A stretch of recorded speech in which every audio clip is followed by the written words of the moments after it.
Good morning, distinguished guests, esteemed speakers, respected representative from our partner institutions. Ladies and gentlemen, welcome to the Australia-Indonesia in Conversation 2026. It is jointly convened by the Faculty of Social and Political Sciences, Universitas Gadjah Mada, and the University of Melbourne. It is our great pleasure to welcome all of you today to our forums, which brings together academics, policymakers, researchers, practitioners from Indonesia and Australia to exchange ideas on one of the most transformative issues of our time. With the utmost respect, I would like to extend our warmest welcome to our distinguished guests. The representative of the Australian Embassy, His Excellency Ambassador Roderick Brazier. The representative of the Indonesian Embassy, Mr. Gofar Ismail. The Dean of the Faculty of Social and Political Sciences, Universitas Gadjah Mada, Dr. Wawan Masudi. Honorable representatives of the University of Melbourne, Dr. Edwin Jurens. See? Oh. Professor Robert Hassan, Dr. Sylvia Montana Nino, Dr. Jasmine Pfefferkorn. Our distinguished speakers and moderator, and of course, ladies and gentlemen who are joining us in person today in this room or online via our live stream channel. This year, conversation is held under the theme, Is AI Game Changer? Intelligence Unbound, Ethics, Power, and Imaginations of Life in the Digital Age. Artificial intelligence is no longer a simply technological innovation. It is reshaping the way we govern, create, communicate, and imagine our collective future. As AI continues to evolve, it also challenges us to rethink questions of ethics, responsibility, creativity, and the role of human agency in the increasingly digital world. Today's conversation provides a valuable platform to explore these issues from a diverse, disciplinary, and cross-national perspective. Through keynote remarks and interdisciplinary panel discussion, we hope to foster meaningful dialogue and strengthen collaboration between Indonesia and Australia in shaping a more inclusive, ethical, and sustainable digital future. And for that, we will have two panels of discussion, which will be held consecutively. We will begin by discussing how to govern intelligence, ethics, power, and politics of knowing. On the second panel, we will examine the topic of sustaining imagination, eco-aesthetics, creativity, and the ethics of intelligent future. To officially launch today's program, we will begin by listening the welcoming remarks from the representative of the Australian Embassy, His Excellency Ambassador Roderick Brazier. As the representative is unfortunately unable to join us in person today, we are honored to receive a special recorded video message prepared for this occasion. Ladies and gentlemen, please direct your attention to the screen as we play the welcoming remarks from the representative of the Australian Embassy. To Indonesia. I'm pleased to speak with you all today at the Australia-Indonesia in Conversation conference. I wish I could be there in person. The theme of this year's conference on AI technologies and impacts on our futures could not be more timely. AI is transforming how we work, how we learn, how we communicate, and even how we innovate. However, technology alone does not shape the future. People do. The impact of AI will depend on the choices we make, the values we uphold, and the systems we build around it.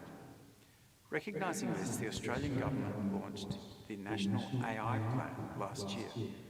It is our roadmap to drive AI adoption, strengthen national capability, and promote responsible AI. In early 2026, the AI Safety Institute was established, bringing technical expertise to evaluate AI systems and support effective governance. Together, these initiatives form a coordinated approach to maximise AI's benefits for Australia while managing its risks. And maximising AI's benefits for our region will depend on collaboration, starting with education. Education has long been an enduring pillar of the Australia-Indonesia relationship. This year, more than 25,000 students from Indonesia are studying in Australia. And when they return here, they will join more than 200,000 Australian alumni in Indonesia. Our alumni play vital roles in their workplaces, organisations and communities, and contribute to the dynamism that characterises modern Indonesia. Equally, Indonesia remains the most popular New Colombo planned destination, with over 14,000 Australian students undertaking study and work-based experience in Indonesia since 2014. Our universities and researchers continue to work together in ways that benefit both nations over the past decades. As neighbours, partners and friends, Australia and Indonesia have a shared interest in ensuring that technological change creates greater opportunity, inclusion and prosperity for our people and region. That is why conferences like this are so valuable. AI may shape the tools of the future, but it is education, partnership and connections between people that will shape the future itself. Thank you to the University of Melbourne and Universitas Gadjah Mada for hosting this conference. I hope you have a productive and engaging discussion.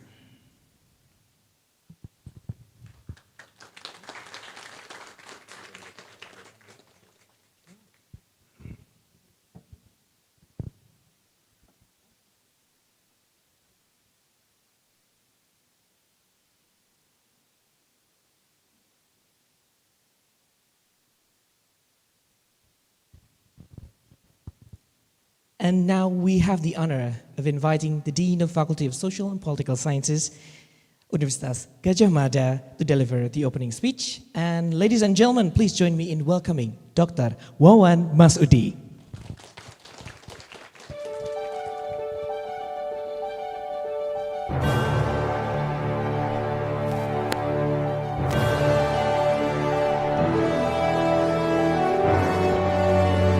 Thank you very much.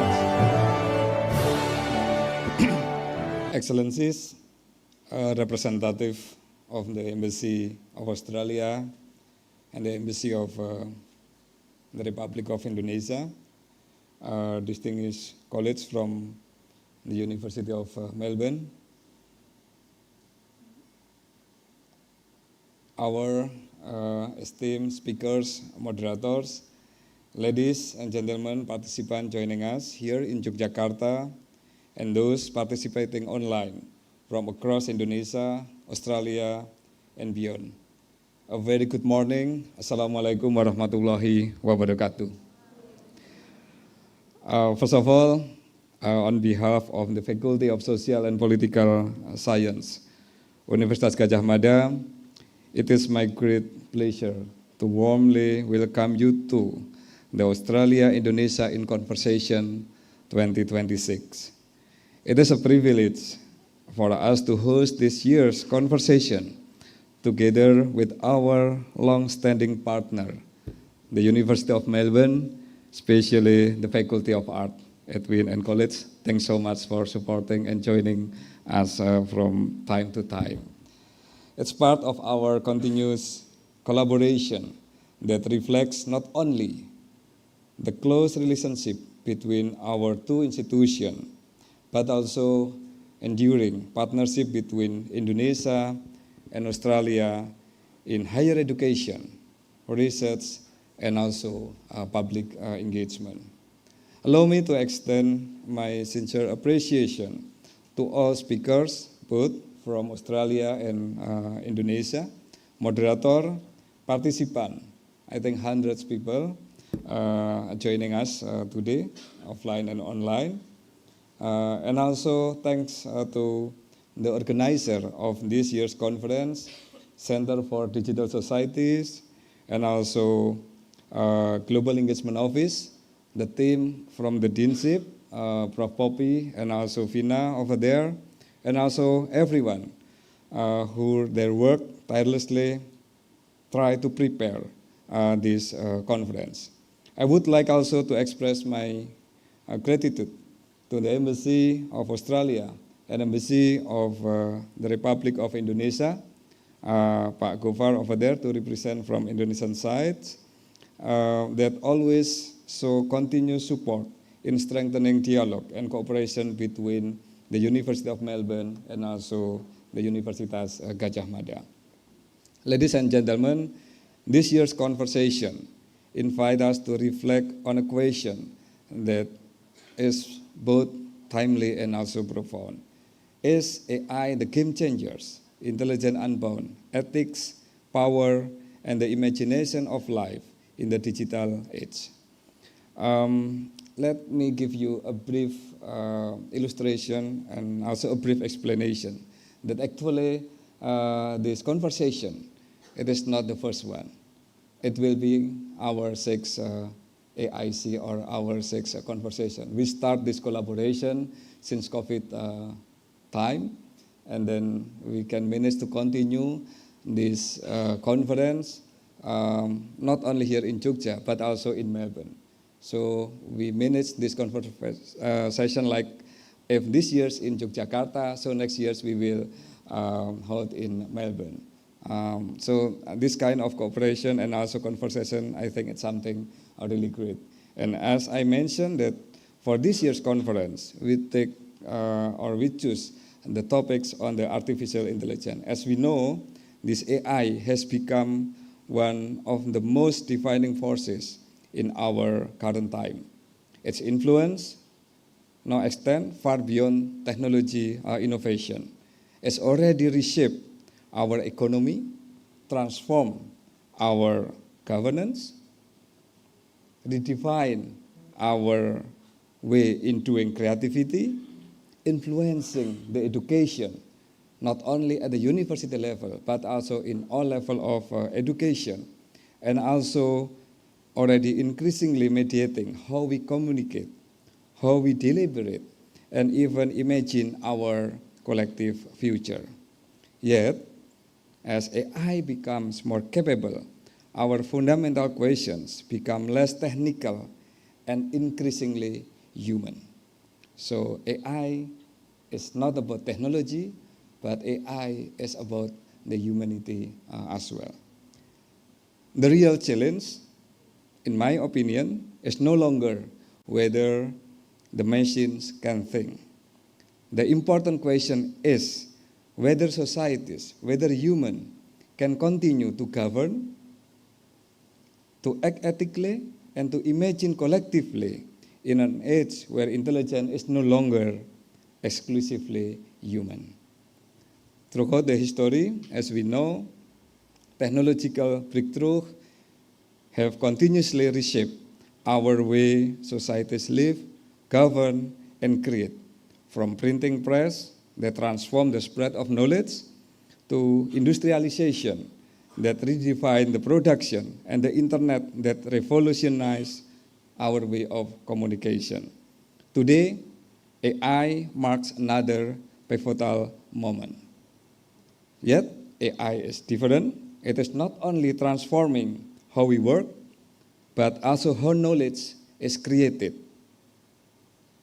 how decisions are made, how creativity is expressed, and how power is exercised.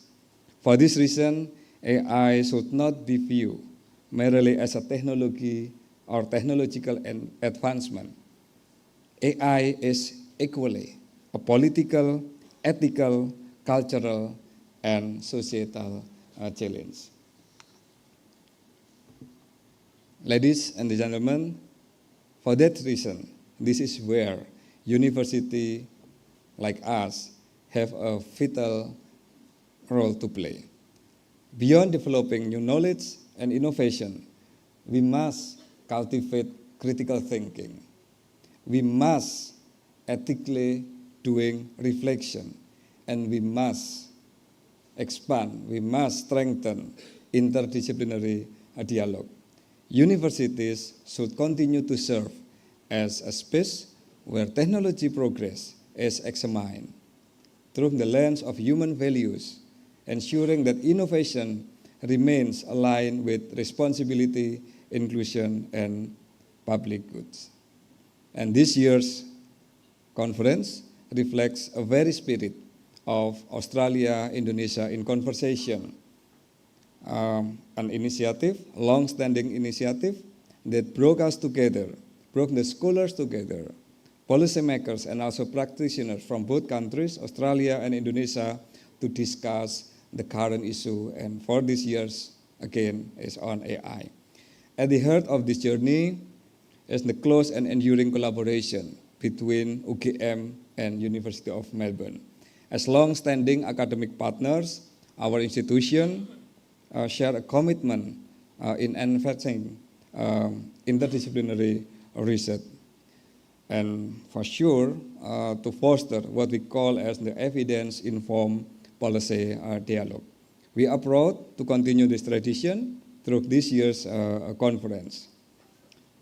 Together, this conversation reminds us that neither Australia nor Indonesia can navigate the opportunities and challenges of AI alone. They require sustained collaboration across the universities, government, industry, and also civil society. Through this kind of partnership, I do believe that between FISIPOL UGM and also Faculty of Art University of Melbourne, that we can contribute more, not only in academic excellences, but also to promote and also to campaign for more inclusive, ethical, and resilient digital future. As we begin today's conversation, let us approach AI not merely as a technological innovation, but as a catalyst for rethinking the relationship between intelligence, ethics, and humanity.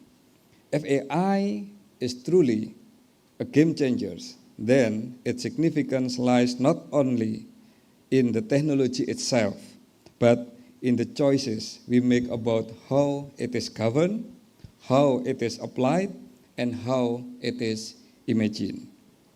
Ultimately, the future of AI will be shaped not only by algorithms, but by our collective values, responsibilities, and vision for society. Finally, I hope today's conversation reminds us that the future of AI will shape not only by technology, but by the values we choose to uphold together. May this conference inspire us continue collaboration toward a more ethical, inclusive, and sustainable future. Thank you very much once again for joining us. I wish everyone have a productive and inspiring conversation. Thank you very much. Selamat berdiskusi and enjoy the conversation. Thank you very much.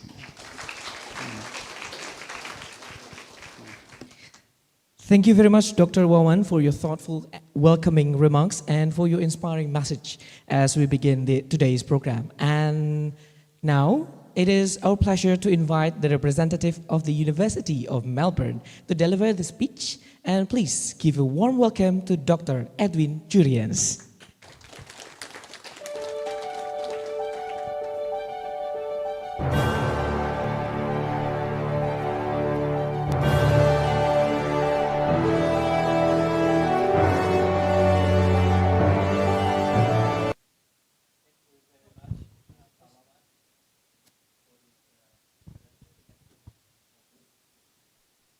Yeah, thank you, Pak Wawan, and thanks everyone for this opportunity and for attending today. So my name is Edwin Jurians, and I'm the Deputy Associate Dean International for Indonesia at the Faculty of Arts, University of Melbourne. I want to express my gratitude to everyone for making today's event possible, particularly the Center for Digital Society at Universitas Gadjah Mada. So thank you very much for hosting us.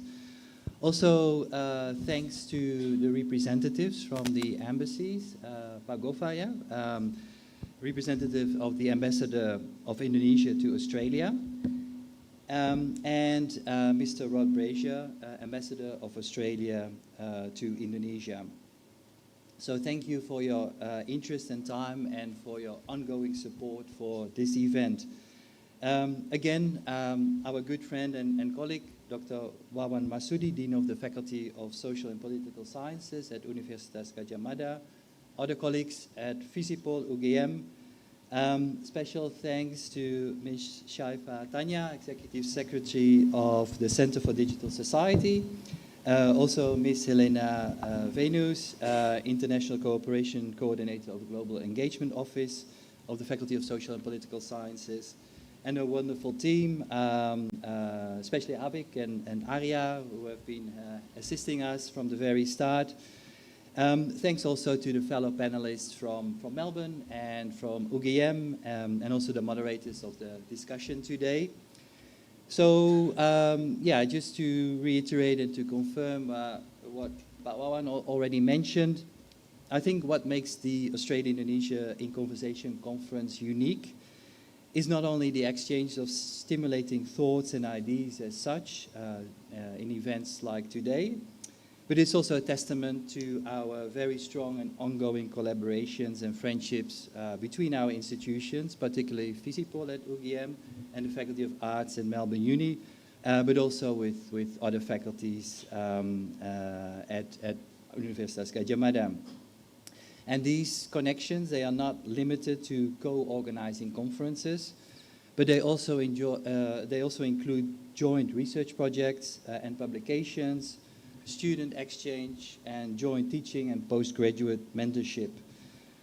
I think this intersection between research, teaching, and public engagement makes our partnership real. It makes it strong, it makes it valuable, and also sustainable. So the connections between our universities actually go back even much further. Pak Wawan, I think to the 1950s, yeah, I think we found some documents, the rector from UGM visiting our campus. So that's an amazing history, a lot of stories, you know, that are very important to who we are today for both institutions. So as mentioned, yeah, strong connections with FISIPOL, but also at UGM with anthropology, with philosophy and cultural sciences, in the Faculty of Arts, also various schools involved, Asia Institute, School of Languages and Linguistics, School of Historical and Philosophical Studies, School of Culture and Communication. Colleagues joining us today are from that school, and also School of Social and Political Sciences. So they have been fundamental to further enriching and expanding our connections, especially over the last 15 years or so. And as also mentioned by the ambassador, there's quite a few alumni from Melbourne also being based in Yogyakarta today. So it's really important, you know, to have also this intergenerational renewal, that again is an important aspect of sustainability and strength, depth and breadth of our connections. So yeah, as mentioned, an important part of this partnership is our conference, the Australia-Indonesia in Conversation. As mentioned, today is the 6th iteration, consecutive iteration, alternating between Melbourne and Jogja. The aim really has been to bring together academics, activists, policymakers, practitioners from various sectors to provide insights on themes of importance to both countries. So it really aims to be a unique platform for Indonesian and Australian representatives from all these different fields to engage in public discussion. So just to give you a quick overview of the previous themes, as mentioned, it started during COVID, it was online. The first one was about the pandemic, so it was titled Managing Post-Pandemic Challenges, 2021. Then 2022 was still online, still during COVID. It was titled Managing Environmental and Resource Challenges and Thinking About Climate Futures. 2023 was in person, and it was actually celebrating the 10 years of collaboration between Faculty of Arts and FISIPOL, titled Valuing Democracy, Diversity, Equity, Leadership and Social Justice. Then in 2024, it was the year of elections happening worldwide. So the theme was New Governments in Indonesia and Australia, Domestic Challenges, Global Regime Changes and Geopolitical Tensions. And then last year, we had the conference in Melbourne, and it was focusing on bridging development, representation and indigenous knowledge, learning from Australia and Indonesia. So today we'll be continuing with this year's theme, which is AI the game changer? Intelligence Unbound, Ethics, Power and the Imagination of Life in the Digital Age. I won't give any further introduction to the theme as such, because we will hear from the panels and yeah, I think the main thing really is, I think for most of us, definitely for myself, it's a very new thing. I'm here not so much to present, but to learn from everyone, from fellow panelists, also from the audience. And I think that's really the way to go. You know, we can't avoid it. We have to engage with it. But each from our own, you know, specific backgrounds, and each with, you know, also bringing our own, you know, our own interests and our own expertise that can enrich the conversation, which by nature is, you know, can only be valuable if it's truly interdisciplinary, and it's ideal to have this within on a campus, within a, you know, an environment like this, which is a safe and open environment for real discussion. So probably I'll leave it at this. Sekian dulu, terima kasih banyak dan selamat berdiskusi. Thank you very much, Dr. Edwin, for your inspiring opening address and your valuable contributions. And we'll now continue with the remarks from the representative of the Special Region of Yogyakarta, who also the former coordinator of Australia Update 2019-2022. It is now a great pleasure to invite Mr. Gofar Ismail to address the audience with the welcoming remarks. Ladies and gentlemen, Mr. Gofar Ismail.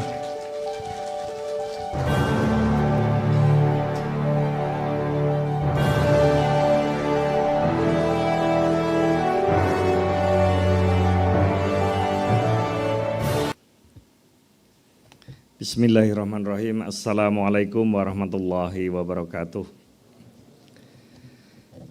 Good morning, Bapak Dekan, Dr. Wawan, Mas Udi, Ambassador of Australia in Jakarta, Associate Professor Edwin, distinguished speakers, moderators, guests, and ladies and gentlemen. It is a true honor to stand before you today.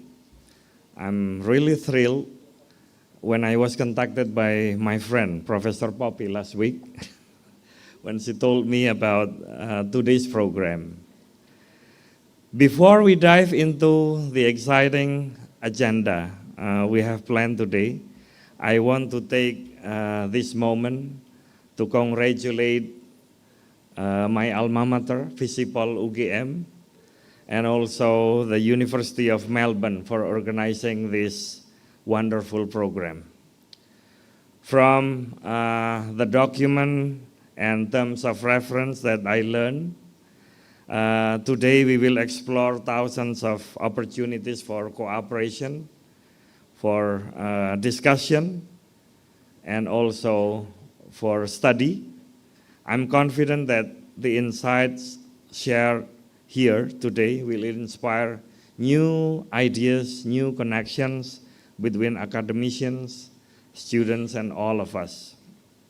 By the way, ladies and gentlemen, let me introduce myself again. Yeah. My name is Gofar Ismail from the Ministry of Foreign Affairs of the Republic of Indonesia in Jakarta, and also at the same time representative of provincial government of Yogyakarta. Maybe some of you may be wondering, how come a person from Kemlu can be assigned in Yogyakarta? Yeah. To make the long story short, yeah, only last year, I have the honor to receive an official duty from the Ministry of Foreign Affairs, or Kemlu, to support the province of Yogyakarta, particularly in promoting investment and international cooperation which the province has.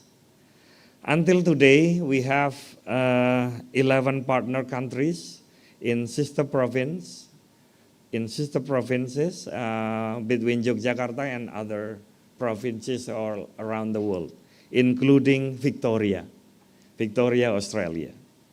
And next year, we will celebrate the 10th anniversary of sister province between Yogyakarta and Victoria. And inshallah, if the programs doesn't change, the governor of Yogyakarta, Sultan Hamengkubuwono the 10th, and our team will come to Australia, to Melbourne, yeah, to celebrate our 10th anniversary of our relations.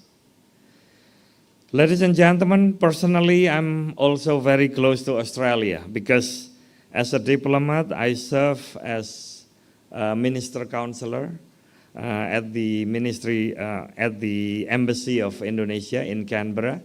So I spent like almost 4 years there between 2019 to 2022.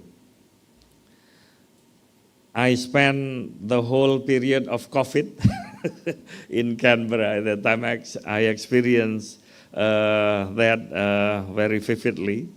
And as a person, as an individual person, I have also an emotional attachment with the University of Melbourne because my daughter studied there at the Graduate School of Accounting and Management, and last year she graduated from UniMel. She missed a lot, and I do also miss Victoria and UniMel a lot. Ladies and gentlemen, let me pose one question. Have you ever noticed now how the bilateral relations between Indonesia and Australia can be beneficial to the people and can be felt by the public? In my opinion, the international cooperations can only be meaningful if they create new opportunities, new hopes to the people. Signing high-level political commitment or philosophical documents are excellent, of course, but those documents would mean nothing if they don't touch the public, if they don't touch the academicians, the students, the youth, and etc. I hope today's program with the 6th Indonesia-Australia conversation will shed a light on maximizing the benefit of AI and information technology to solve our challenges. And at the same time, of course, to increase more conversation, more dialogue, yeah, between our youth and students. Yeah. In our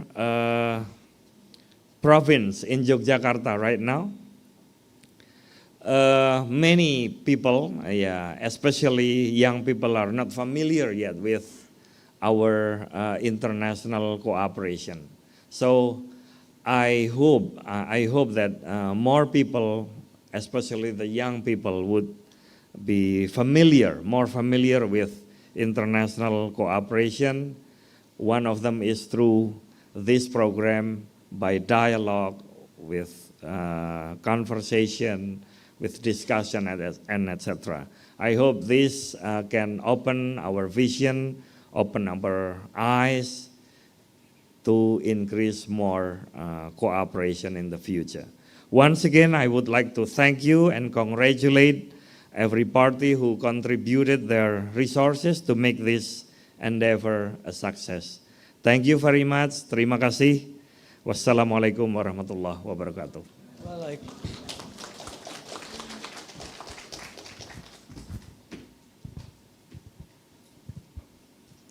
Thank you very much, Mr. Gofar, for your address. And we also would like to say welcome to Professor Dr. Selo, the Dean of the Faculty of Technics. We have, engineering, oh, sorry. Yeah. Yeah.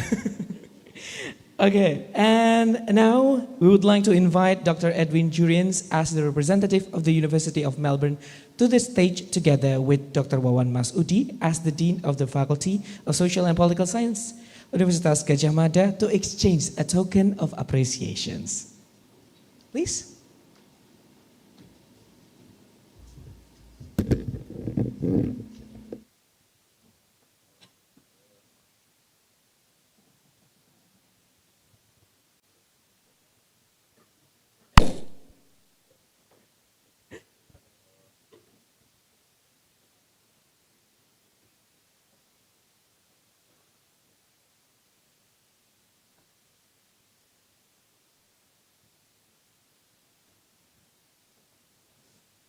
And for that, we would like to inform our documentation team to stand by and, pick an angle.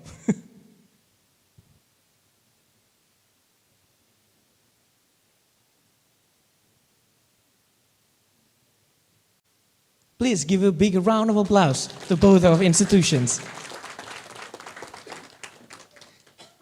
And thank you for the endearing support of both institutions in collaborating and providing the opportunity to connect and share ideas on this timely topic.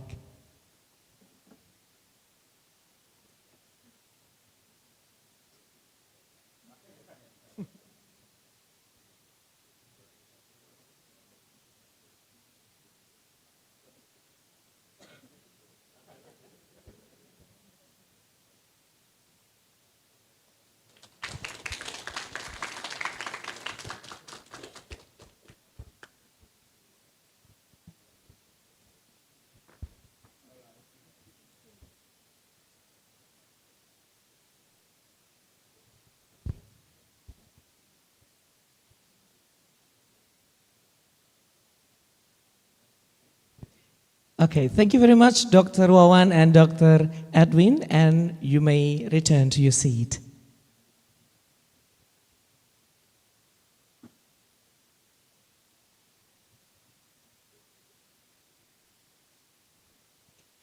We will now proceed to the panel discussion session, where today's distinguished speakers will explore the theme of the Australia-Indonesia in Conversation 2026 from diverse perspectives.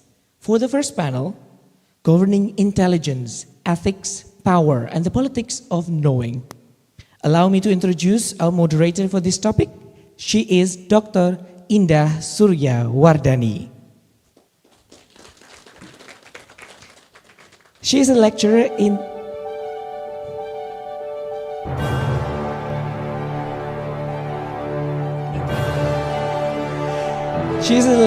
the Department of Politics and Government at Universitas Gadjah Mada. You may take your seat. Her research interests include international political economy, comparative politics, and regional cooperations in Southeast Asia.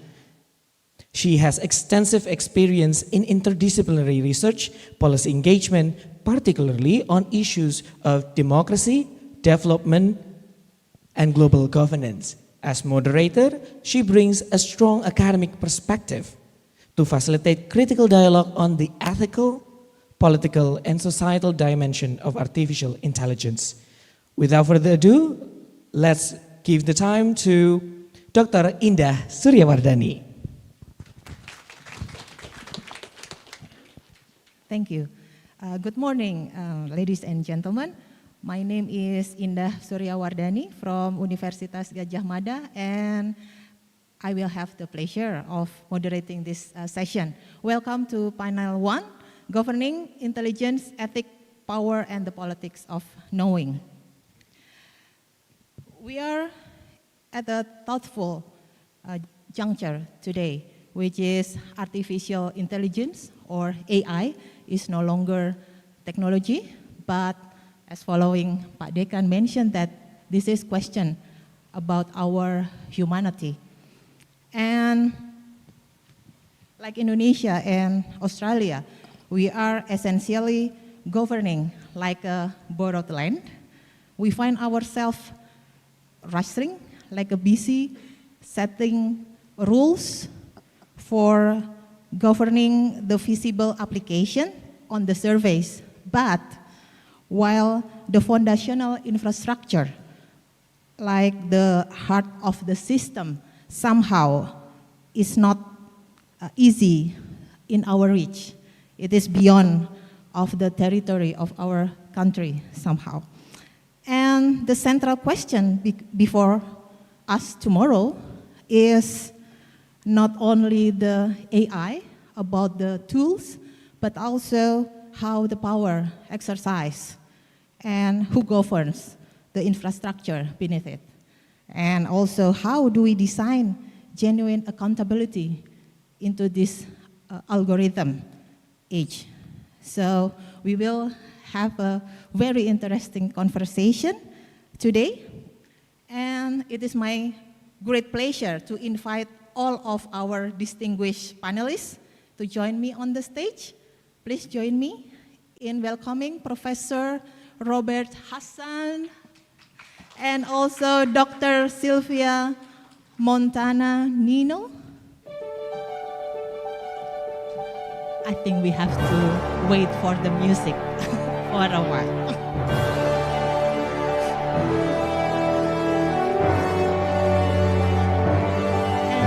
Please join us, Professor Ridi Ferdiana.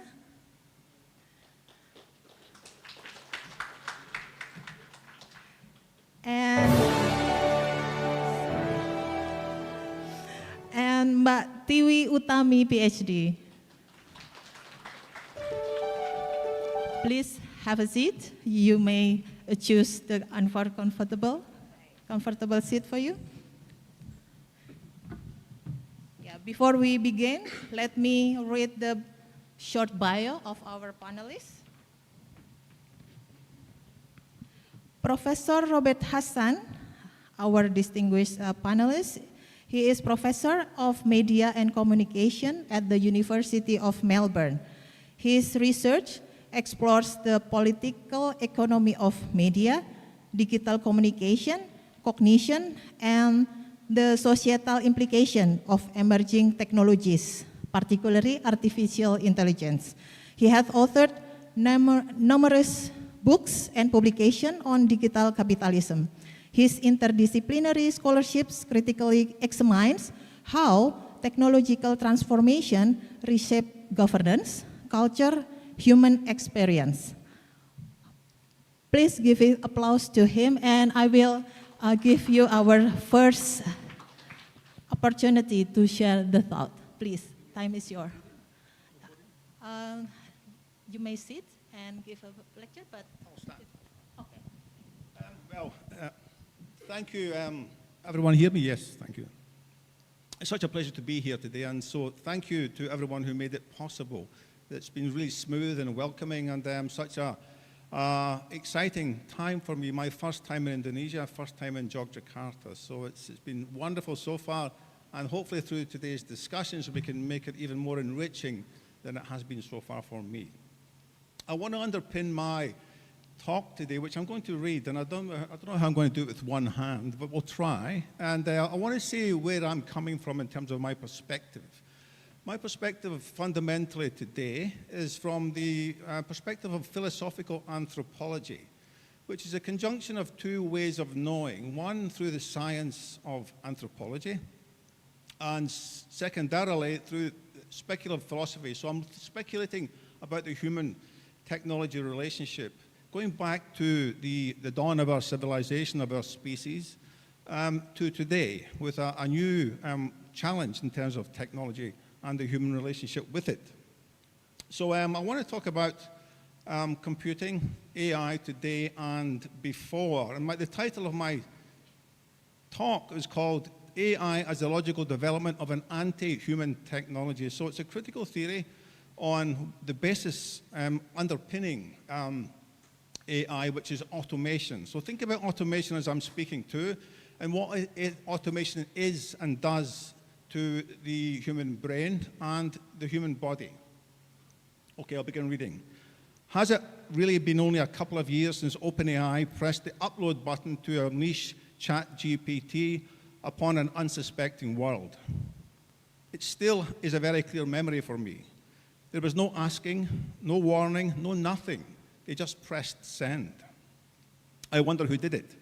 Was it a moment of great import for the company, at last fulfilling its mission statement, quote, to operate under a structure intended to prioritize the mission over profit, unquote? We can ask ourselves, what is the mission of ChatGPT and other bots? Partly, but prominently, it is, and this is to quote ChatGPT again, quote, to operate under a structure intended to prioritize, sorry, I missed that, to ensure that artificial general intelligence, highly autonomous systems that outperform humans at most economically valuable work benefits all humanity. So the talk about AI today is still pitched at a level that we might call a constant crescendo. It hardly stops. In the media, of course, in the workplace, but also in our private sphere of home, family, and friends. And when the talk is not about cyborgs and robots that can run, box, and play basketball, talk is mostly foreboding and worry-inducing about jobs, yours and mine for a change, and not just factory jobs, about computers that will someday soon become conscious and see us as something in their way and thereby a problem to be removed. Less existential, but nevertheless angst-inducing in a different way, we hear from those who presume to know a little more than the rest of us. Eric Schmidt is one such individual.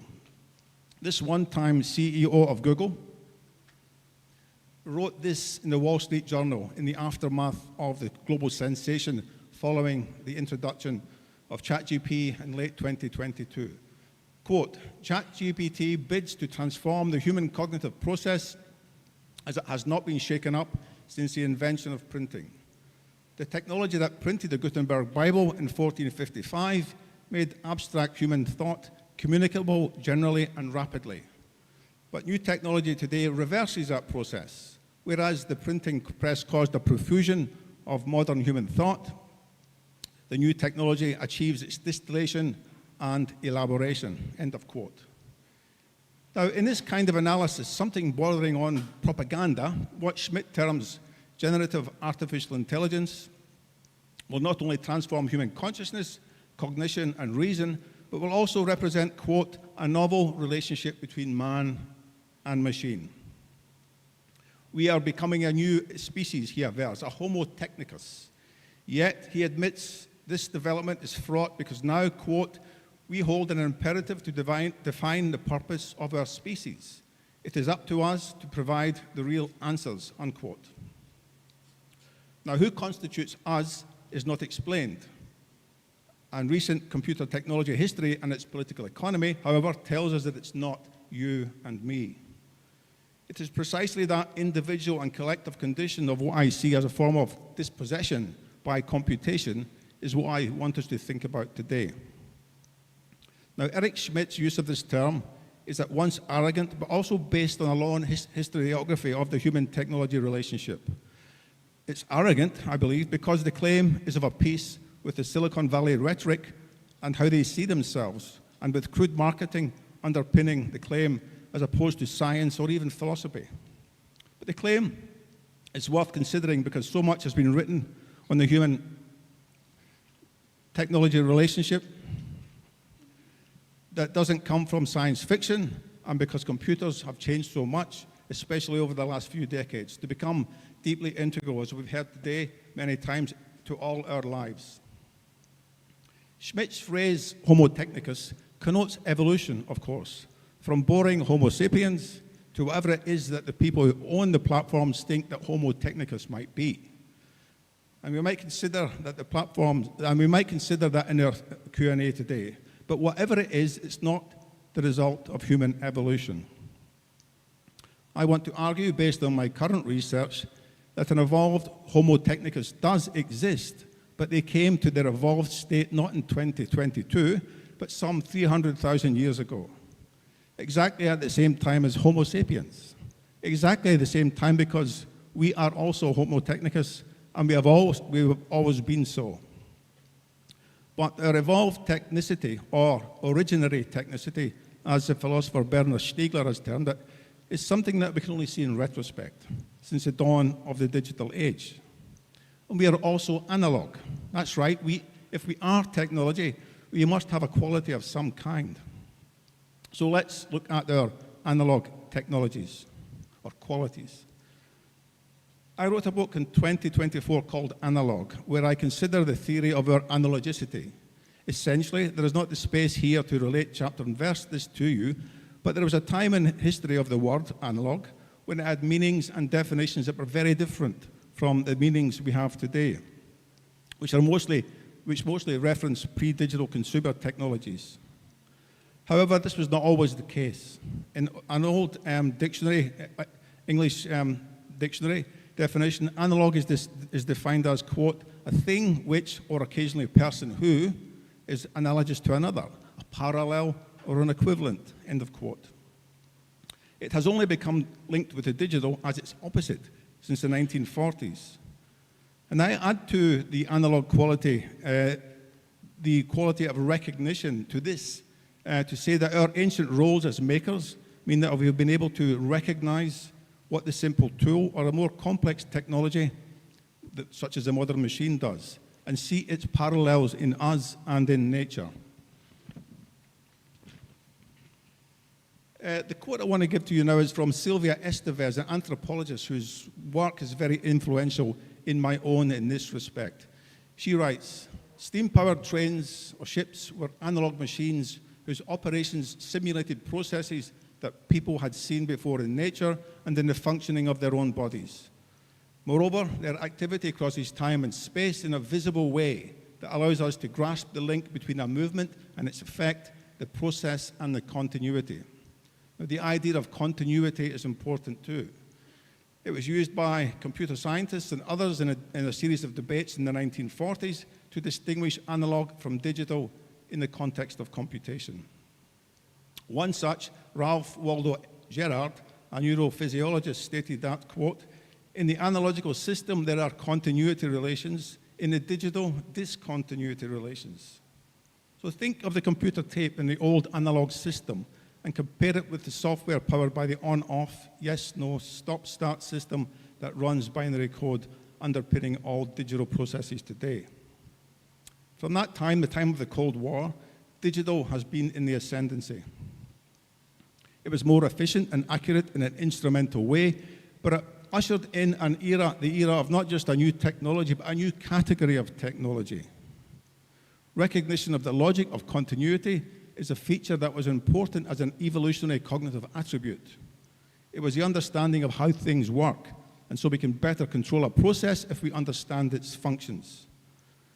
As technological and analog creatures, we not only were at one with technology and with nature, which just makes sense, but we were able to achieve apex dominance through evolutionary drift. Not convinced this has worked out really in the long run for us as a species. We are, or were, embodied in the tools that we developed and used. We knew them or learned them, and we could recognize them and how they functioned in what they do. Now, Marshall McLuhan said something similar, though not quite what I argue, when he argued that we shape our tools, and in turn our tools shape us. He saw a kind of dialectic going on. However, with digital logic, there's no dialectic leading towards a place where contradictions are somehow resolved. Digital evolved not with us, but to replace us, with the contradiction to be resolved by automation. And this resolution, so-called, is expressed in a new form of alienation. This is detachment not just from the technologies themselves, which are mostly mysterious black boxes, but from the physical work and natural world and our fellow human beings. We look day and night at our screens. We live in an increasingly constant present, and we have become addicted to dopamine. We are constantly distracted. We pine for it to be otherwise, though, and spend money on wellness and alternative solutions. Yet the digital colossus keeps coming for us to replace us and then offer us digital solutions when we are being discarded or are being de-skilled. I gave a talk at the Ceramics Biennale in Busan in South Korea a year or two ago, and they invited me back again this year to speak with them in Beijing. They, potters as makers, are very worried about the loss of this most ancient skill. I was asked to use my research to think about the future of pottery making or working with hands in the context of AI programs that can design and make the most incredible things. But it does this by replacing people, skills, thoughts, dreams, and creativity with algorithms that scour the public record of human craft and artistic endeavor to seek to replicate it via prompts. And what is a prompt other than a reminder? As early as 1980, the French philosopher Gilles Deleuze feared that computers were going to cut the dexterity of the hand down to the use of the index finger only, tapping mechanically or close to it on a keyboard. Now, with AI, you don't even need a finger when the computer will transcribe the words that you speak.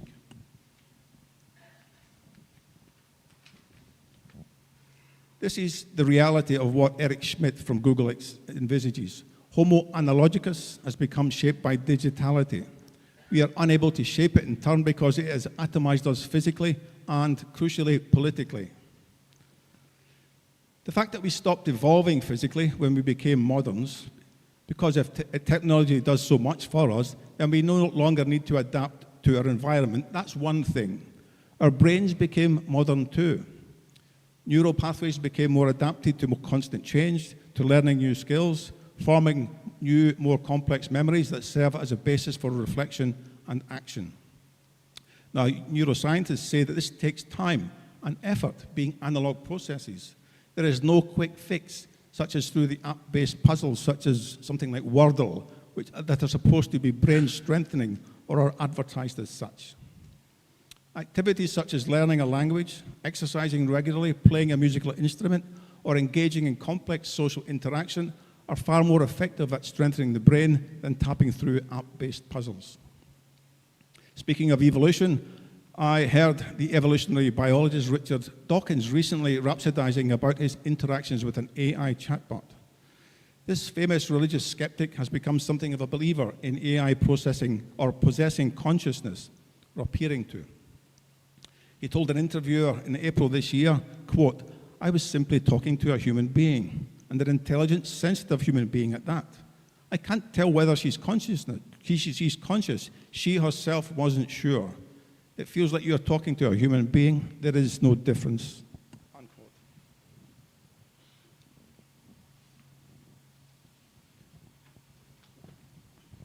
Now, I thought of this author of The God Delusion a few weeks later when I read Zadie Smith, the writer, speaking to the American Academy of Arts on why artists should continue to make things when automation, as a sign of progress, is now so deeply prevalent through AI.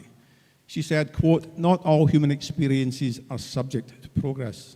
She continues, "One of the cornerstones of the American concept of progress is convenience. Things have progressed when they are faster, easier, frictionless, invisible. By this logic, it is progress to have your dinner delivered to your door by an underpaid and non-unionized stranger, rather than having it made by a human being whom you know and love and who then sits down and shares that meal with you.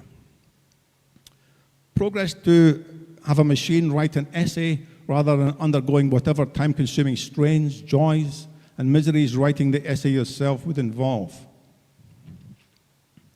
It's definitely the case that a machine might easily take a bushel of novels concerning slavery, for example, and use those data points to write a comprehensive, informative, and perhaps even aesthetically pleasing novel about the peculiar institution of slavery, and all in a matter of moments. It might even convince most people that the book was written by a human being. But the thing is, it wasn't. And when I read, I want it to be in relation with a human being. That's why I read. Likewise, a machine instructed to make love to me might technically be excellent at making love to me, but that won't do either. I want to be wanted by a human. I want to be in relation with other humans. And that's what I believe I'm on this earth to experience. I think we all feel that way in the end, even if it takes us our whole lives to realize that. End of quote. Just to finish up, I just want to say that to surrender to AI is to surrender to the opposite of convenient, which is anti-human automation. We trap ourselves physically, cognitively, and experientially. I hate to break it to Dawkins, but the machine he was so entranced by could not, did not, and cannot feel his emotion. It could not feel or experience anything. Pain, happiness, boredom, reflection, anything at all.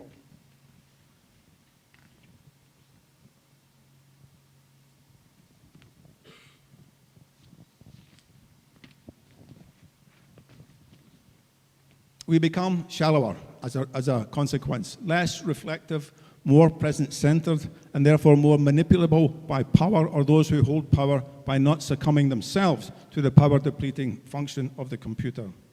AI is indeed an existential question, though not in the sense that is often used.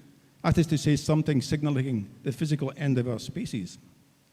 It's more the ending of a particular form of human, passing from one that was embodied in technology and in the world to one that through the iterations of industrialization and postmodernization have come to be, or is coming to be, a hollower human form. Our human analogic substance that evolved to represent or reflect the material and natural world by means of tools now begins to mirror the computer by means of the eyes and the screen. The philosopher Shannon Valor tells us that AI acts like a mirror, in that it reflects back to us our digitized past, and not necessarily a good past that can ultimately only shape us to repeat it because its data cannot operate outside of its formal mathematical structures. This means that because of automation and so-called convenience, we cannot really progress as a species. We cannot evolve and develop our reflective capacities because we use them less, and we cannot understand society and ourselves better because we are disengaging with both as we spend our lives, times, hopes, dreams, and aspirations with machines instead of families, or with lovers, with brothers, sisters, neighbors, and friends. Thank you.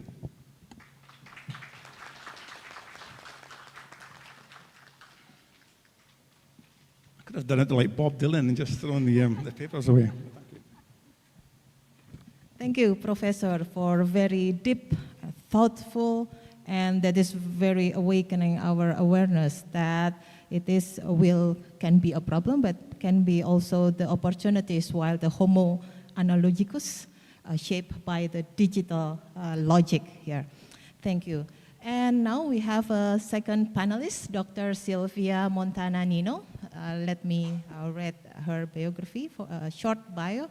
Dr. Silvana Montana Nino is a researcher at the University of Melbourne whose work examines platform business, journalism, labor, and the political economy of digital technologies.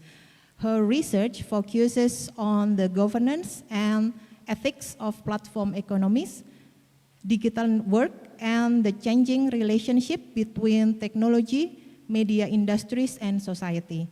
She has contributed extensively to the interdisciplinary research on digital labor, platform governance, and responsible innovation with particular attention to the social and ethical implication of AI. Time is yours, Dr. Sylvia. Sorry, I think my bio is a little bit like probably I'm not like researching about digital labor, but mostly about fact-checking and misinformation, of course, some aspects of the political economy of AI. And today my presentation, first of all, I would like to thank you, all of you, for such a warm welcome by the scholars, by the Center of Digital Society. We are very happy, particularly I want to thank Professor Edwin for inviting us to this version of the Australia and Indonesia in Conversation. So what I'm going to present in this little talk, and I'm sure it's like bringing more questions than answers, is all these, it's a pilot study that we are conducting with a group of researchers from the ARC, Center of Excellence for Automated Decision Making and Society, the University of Melbourne node, and that works with national researchers in Australia. So we are collaborating with some researchers in QUT, that is another university in Australia. And so the idea is just to talk about all the epistemological challenges that we have these days with the circulation of these deep fakes, so this widespread, so next one, yeah. So yes, this widespread access to large language models and image and video generators allow people to create these synthetic messages that reflect, as we were talking, like these desires, beliefs, and political views. Even governments are using AI to communicate their messages. So we are increasingly exposed to this synthetic environment, and some authors call it like the synthetic ambience. And so a growing body of literature on media fakery introduces all this new vocabulary that we are now becoming more familiar with. So we are talking about like these various forms of deception, like deep fakes, cheap fakes, audio cloning, face swapping, slopaganda. And so the public is becoming more and more aware of this deceptive nature of media. And so the multimodal nature of generative AI is enabling anyone to fake this communication or to create this ambiguous and hybrid content, mixing this real footage or like pieces of reality with AI-generated media. So some authors in journalism propose that, okay, we are now going through a new epistemic environment, and we need to understand what is the epistemic reorientation these days. And because it's becoming more difficult to distinguish between what is real, what is fake. And so this shift emphasizes the need to understand this new reality. So traditionally, I'm studying with the group of researchers the case of fact checkers and journalists. And they traditionally use the correspondence model of truth to understand and to verify the reality. But now, this correspondence models of truth is like in crisis, and we need to navigate this ambiguity surrounding the indisputability of fact and reality, as some authors say. Next one. So journalists and fact checkers must verify content to prevent harm, and especially regarding media fakery that can lead to individual or even structural issues. For example, we can see that in the cases of political elections and all the democratic processes that are vital for our society. So researchers, forensic analysts, journalists highlight the need of strengthening this infrastructure of authenticity. And this is also a responsibility of social media platforms with tech and media stakeholders and their duty to enhance these provenance strategies and norms, and the disclosure of practices when users are, of course, producing messages with generative AI. So another assumption in fact-checking and verification is that AI detection tools are central to the process of debunking misinformation.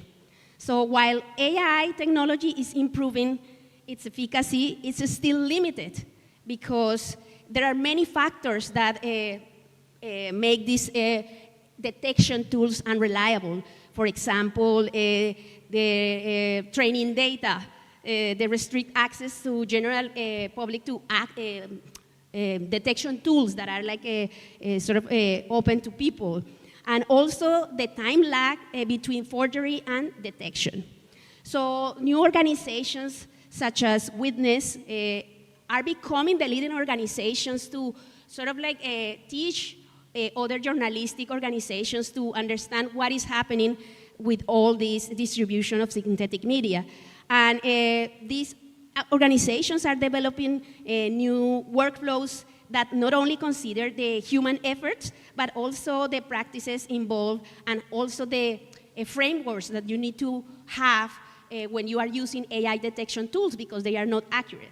So they designed these tried frameworks to constantly evaluate this accuracy of these AI detection tools. So all of this is just to introduce the questions that we are interested in. So given all these approaches towards content authenticity and best practice guide recommendations, the study that we conducted is aiming to capture and systematize the emerging semiotic and cue-based system used by fact-checkers for content authentication. So we had two main research questions.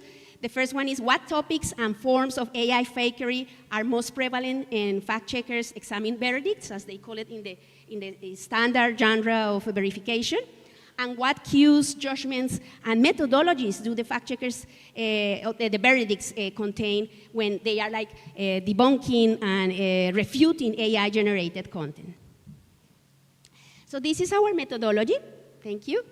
So the study draws on a corpus of 1,510 verdicts of manipulated media. This is a very interesting data set available because we asked for permission to use it. It's a data set that is collected by the Media Review. And the Media Review is an organization that works with the Duke Reporters Lab in the US, with the International Fact-Checking Network, and they manage the data set. And the most interesting thing that they are collecting this data since 2020, and they have like all the verdicts collected till 2025. Of course, this is like permanently updated, but we analyze only to 2024 for the purposes of the study. So we filter all these data set to separate what were like the verdicts before generative AI and after generative AI. And so we were able to see what was happening with all these ways of manipulation in media, and of course the AI-generated media once all the models were like launched to the public.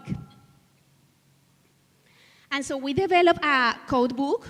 It's an inductive code book where we start like reading all these verdicts and see and notice. So what were the differences that they have between this kind of debunking methodologies? So the book, the code book is organized into intrinsic features that are related to the digital forensic analysis or all the computational techniques that journalists need to do for authenticating media, and all extrinsic features, which is really important because this is evaluating the context and also connecting the distribution of synthetic media with other specific actors, such as, for example, problematic accounts or problematic narratives, conspiracy theories, or if they had to explore new journalistic sources, for example, like including AI experts, or if they depend on social media content moderation flagging processes. So what we found is this amazing graph that is like, sorry about this line is like a little bit down, but it's like part of the cut that we did in the study. And so the results, as you can see, is that verdicts referring to AI debunking were absent from the Media Review data set until 2023. And we can see how the AI-generated content debunks reach a little bit of more than 10 debunks per month between 2023 and 2024. And this is just like sort of like giving us more information about how this is increasing. Now, this is a particular data set because it's only URLs collected by organizations that voluntarily decide to share this with the Media Review data set. So we don't capture like the entire debunking processes by the whole community of fact checkers. So it's a little bit limited, but it's important because it allows us to trace what is happening in the methodologies. And in this one, well, this chart illustrates the most common types of synthetic media debunk in the examined verdicts. They generally are like trying to verify images like color in orange and videos color in turquoise blue. And there were very few cases of audio-only deepfakes. However, these audio deepfakes, particularly in political verdicts, are becoming increasingly a concern of verification because fact checkers are like facing more and more these kind of objects to debunk. And this chart also illustrates the central topics targeted in the debunking, and we have like politics, pop culture, celebrities, amazing natural world, and war and conflicts, of course, at the top. Following one. So when we examine the cues, the judgments, and methodologies used in fact-checking verdicts, the difference between debunks that use computational tools and those that didn't was relatively minor. PolitiFact is one of the organizations in the sample that generally doesn't report any use of computational tools, and instead they rely highly, at least in the verdict reporting, on traditional methods still. And 35 of 77 posts in the media review, I forgot to mention that we filter out the manipulated media with the AI debunks, and we have like this sample of 77, and so these are like results in relation to the AI sample. And so fact checkers use often computational tools to debunk images, but they also take into account a lot in the study these extrinsic features, this contextualization that is so central in verification. For instance, many organizations conduct very thorough investigations of suspicious social media accounts. This is very part of the standard now. So as soon as you see the deepfake, you start like tracing other factors such as what is the social media account behind in the distribution, and is this social media account connected to any specific problematic narrative or problematic conspiracy theory on platforms. And this is an example in the sample. For example, the Australian press agency, the Austrian press agency investigated this deepfake that was very viral, and it's an image of Julian Assange, and it's like depicted as in prison and in poor health conditions in 2023. And so to debunk this image, they analyze all the abnormalities in the image and what can you can see that is strange in the image, but they also depended a lot on this social media account tracing to make this verdict or to validate the verdict. So here are some conclusions, and maybe we can discuss with the panelists later. So AI-related verdicts are like exhaustive pieces that require detailed human reporting and verification. And they now combine this inspection of physical realities of events and people manipulated with the expansion of these extrinsic features, especially problematic actors involved that are like not only political actors or satirical actors, but also AI creators that problematize a little bit more the verification process. Another thing is that in terms of like cognitive processes, triangulation now is the norm and the constitutive methodology for authenticity verification, with AI detection tools in the middle. So we have like we trace like what are the most common detection tools, like for example Embed, Hive, and the traditional Google reverse image.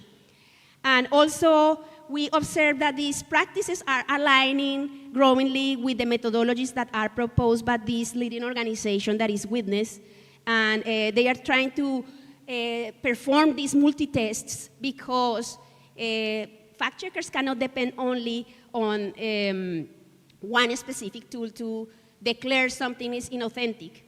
I forgot to say that there is a big change now that we notice when examining the verdicts, and is that journalists are going from the examination of evidence to the meta-evidence, what is behind the evidence. So in general, studies like argue that journalists usually depend on second-hand verification, so they ask specific actors and experts to sort of create these narratives of truth, of course, and narratives, no, like the truth object, but now it's become, the relation with the sources is becoming more like a meta-evidence examination of what is circulating. So it's requiring like new things in the verification of dubious media. So thank you so much for.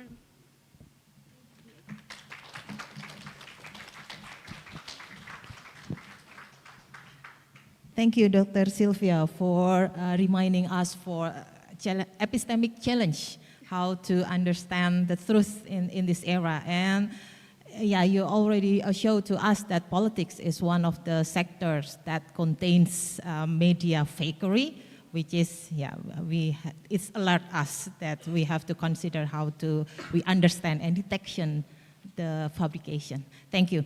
So the next we will have Professor Ridi Ferdiana.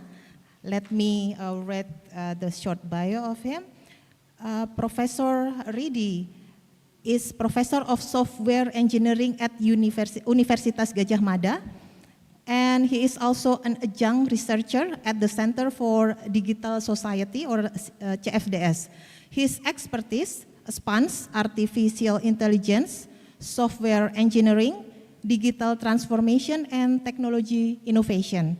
He has led numerous research and educational initiatives on AI application, digital ecosystems, and human-centered technology. Professor Ridi, time is yours.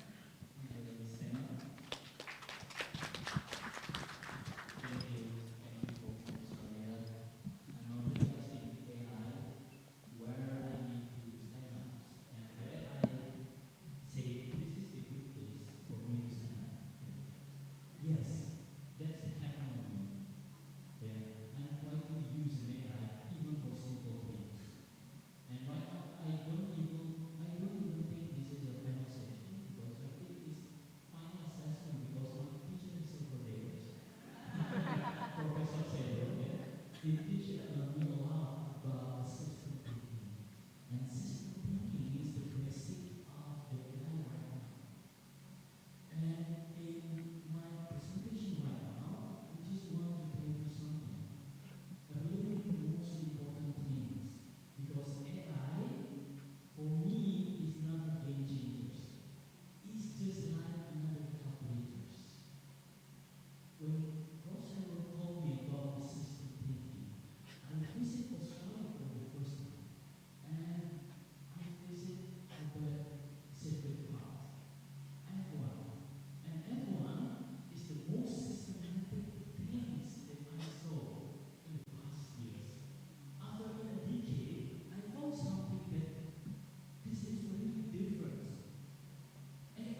already have a good result when people really like to tell a story with AI. And the result is quite fascinating. Many people love to use an AI, to talk with AI, even a deep talk with AI, rather than your friend. Why? Because AI has empathy? No. Because AI know your feeling? No. AI is just play your, it just play with your pattern. If you're feeling sad, you will give a good word to another person. It's just like play your pattern. That's why we need to concentrate not only about the use, but also anything that's related with the in the learning processes. Okay? I think this is something that we need to do. First one, we need to have some interoperables. I think a responsible AI is the most important thing we need to align, as well as understanding the transparency of AI. Yeah? I think we need also to creating a new models, not necessarily a new model, maybe we can using our open source models to creating how AI can create a good governance by design. Is it okay to create governance by AI? At least we control the AI itself. Yeah? And I think we need also have some kind of regional compute. Yeah? Compute power cannot be avoided, because if we still depend on outside world, depend on another computing powers, I guess it's not good for our our positioning. Yeah. Okay. And also we need our AI editors. Every time you learn and work with AI, please take note, you need to do a human in loop. Never trust AI alone. That's why I think if we have a process, we have a procession of AI editors, we can use an AI better. Okay? I think that's all for me. Thank you, and I hope we can have some discussion what we need to do after this session. Thank you.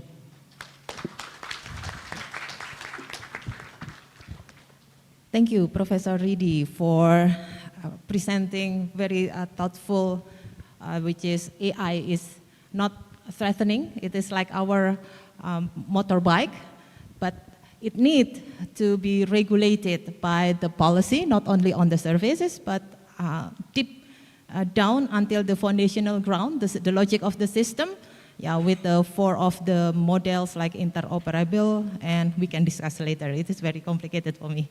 Okay, last but not least, we have Prativi Utami, PhD. Dr. Prativi Utami is a lecturer in the Department of Communication Science at Universitas Gadjah Mada. Her research focuses on political communication, foreign information manipulation and interference, digital media, and strategic communication in democratic societies. She has published widely on disinformation, information resilience, and digital governance. And she is actively involved in international collaboration examining the evolving challenges of digital communication and platform governance in the Asia-Pacific region. Mbak Tiwi, time is yours.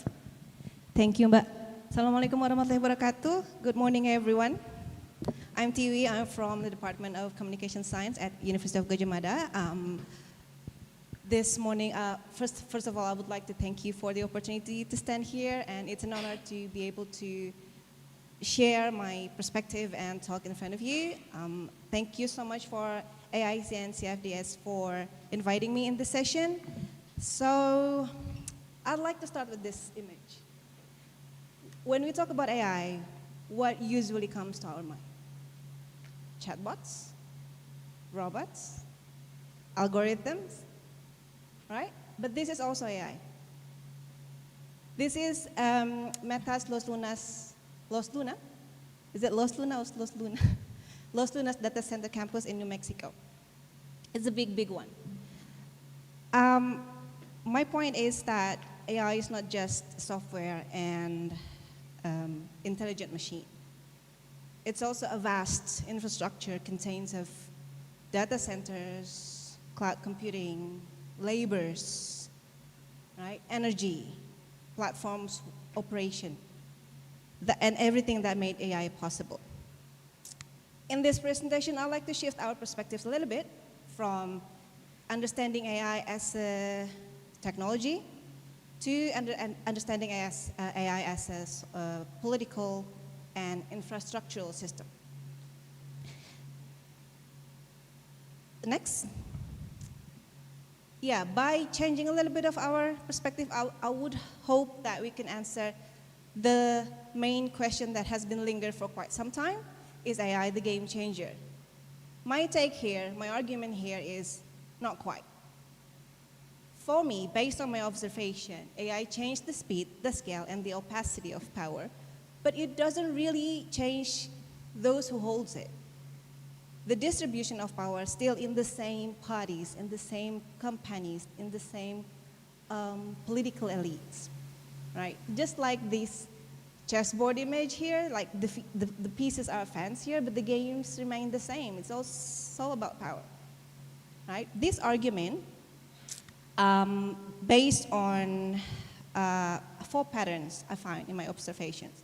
First is that AI is a epistemic infrastructure that's not only produce knowledge, but also shape what is feasible, what is searchable, what is recommendable, and what is actionable as well. The second is AI power is institutional, not only technical, right? Because data, models, standards, the outcomes of AI reflect the state authority, the state agency, the elites behind the regulation, the elites behind who got the access to information. The third is that AI reproduces historical inequalities. I found that AI infrastructure carry colonial, racial, gendered, and class relations into automated system. The last one is that governance often follows existing power, just like Prof. Ridi just said.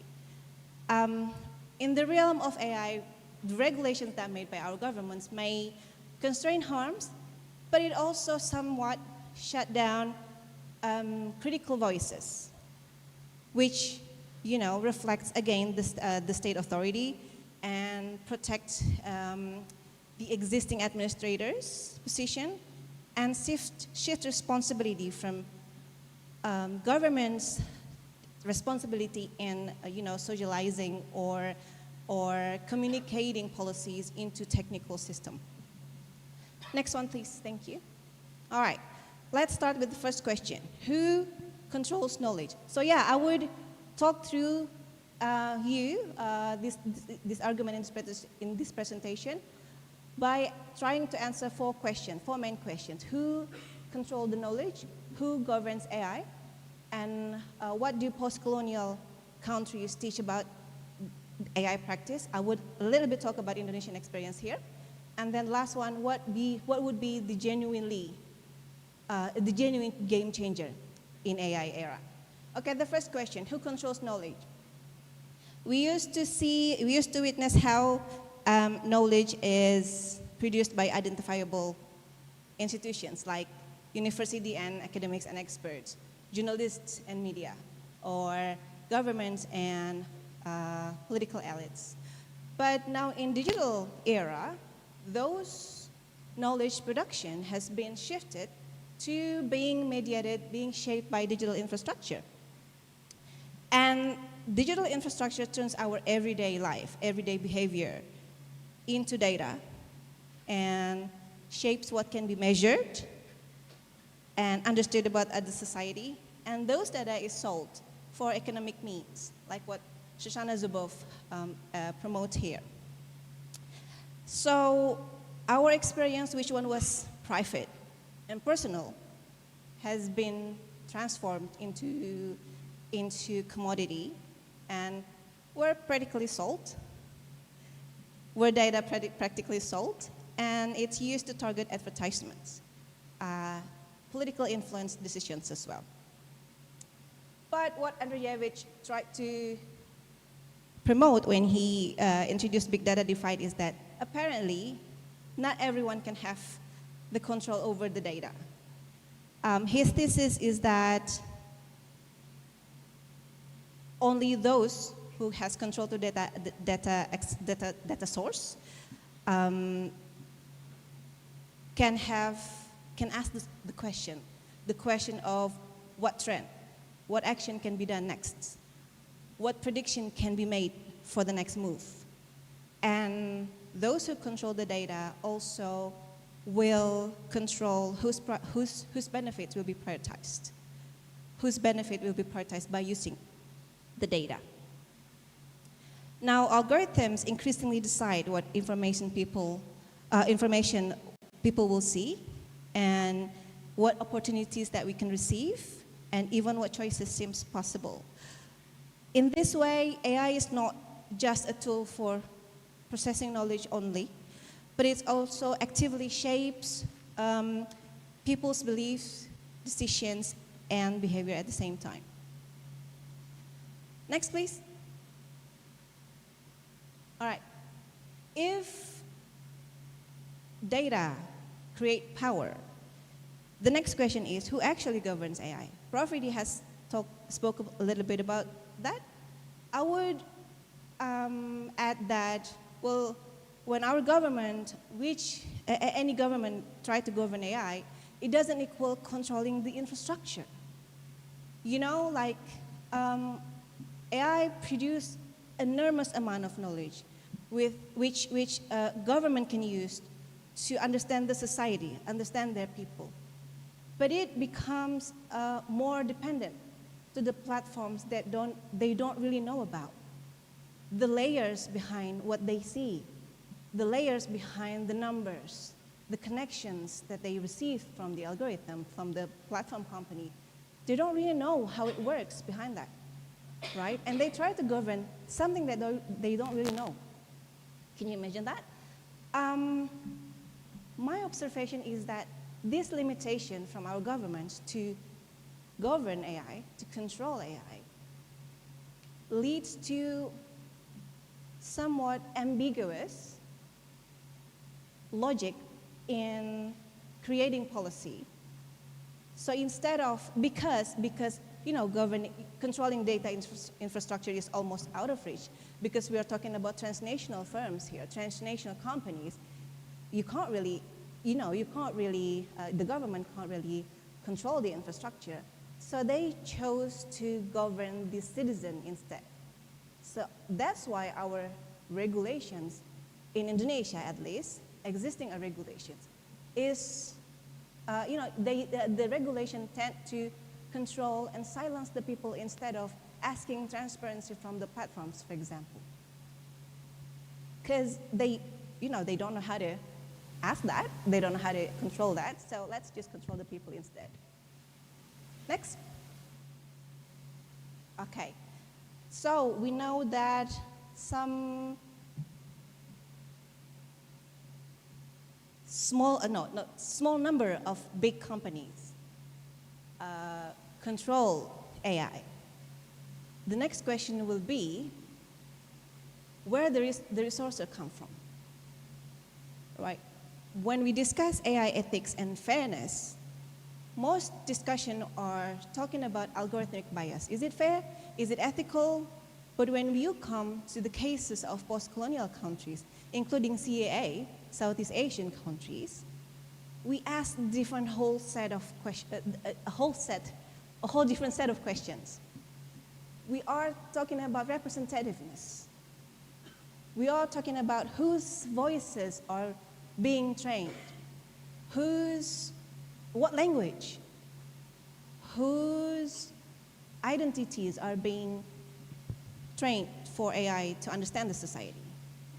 Who are they talking about the minority? Which minority? In what location?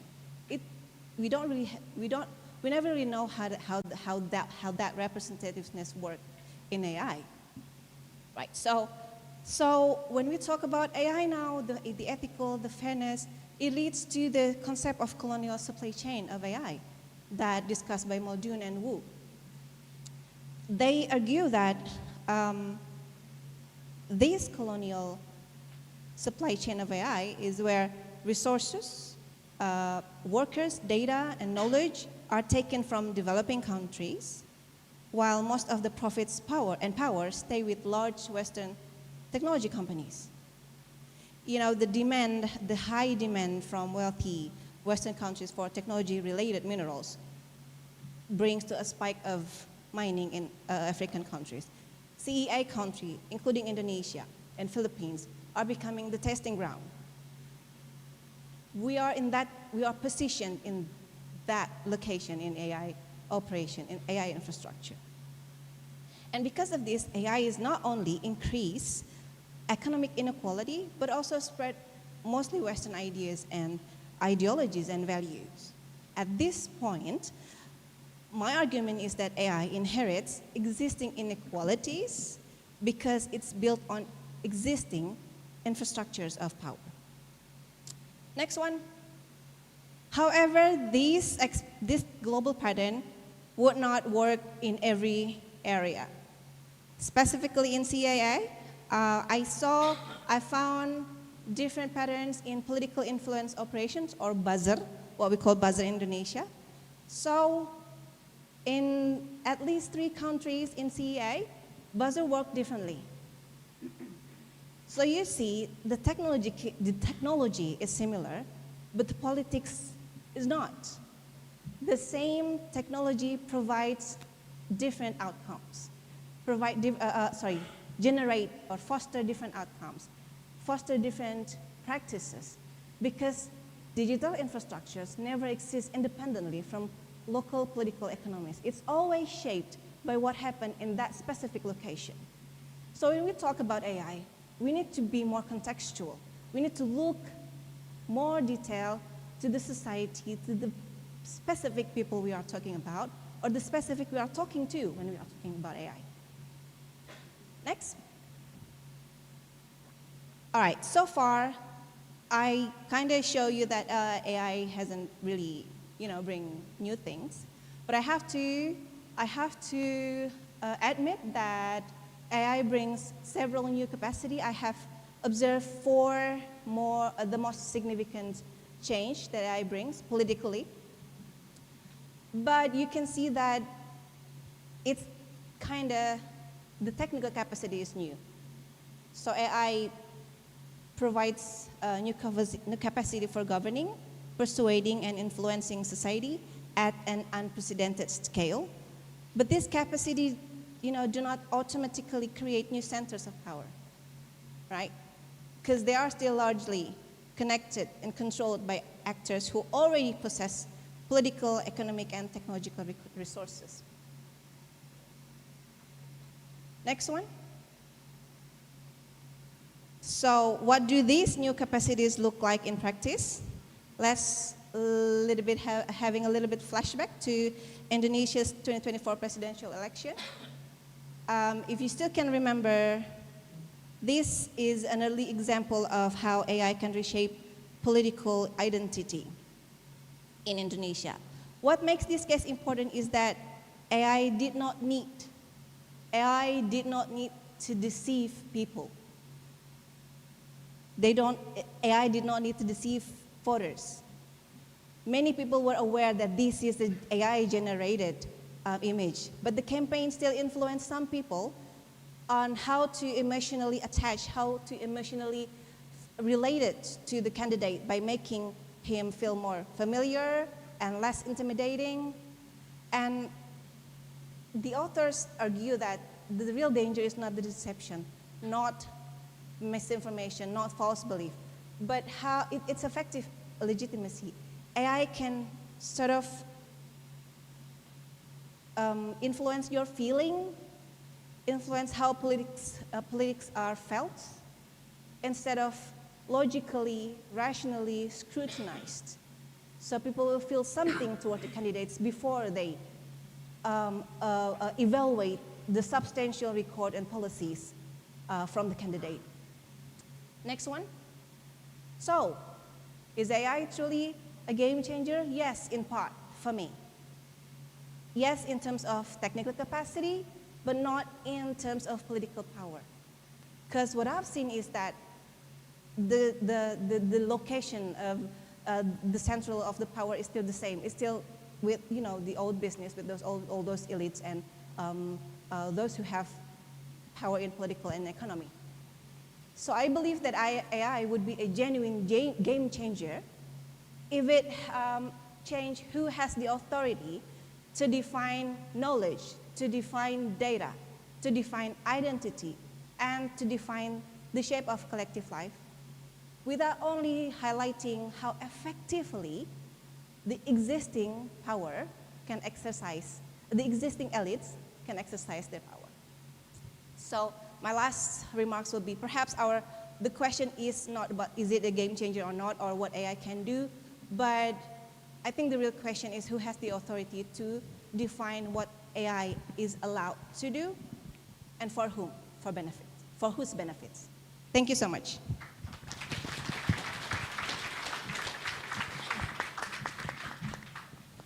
Thank you, Mbak Tiwi, for presenting and bring us to the consideration that who control knowledge will control the production of reality. And also, she also emphasized that the logic of AI, which is modernized, advanced, but somehow it can be echoing the global inequalities because it introduced in the post-colonial context. Thank you. So I will open the floor for question and A. To ensure we can accommodate the question as much as possible.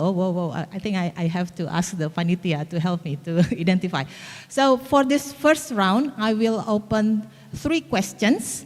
2 questions from the offline audience in these rooms, and 1 question from YouTube.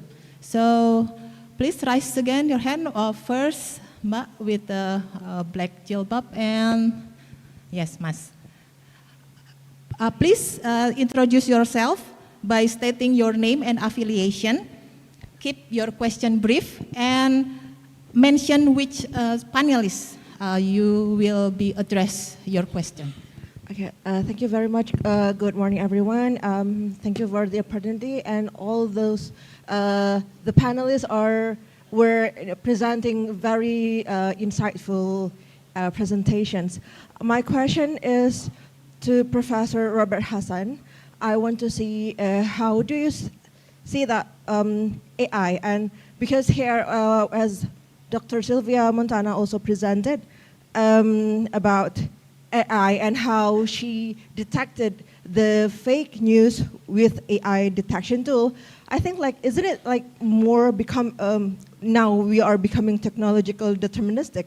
We try to see AI with another technology, which is an AI tool, detection tool. And as an academician, I think this kind of case also happened in the university. For example, us, the teacher, the lecturers, when we want to see whether a student really uses an AI, we use AI detector tool also.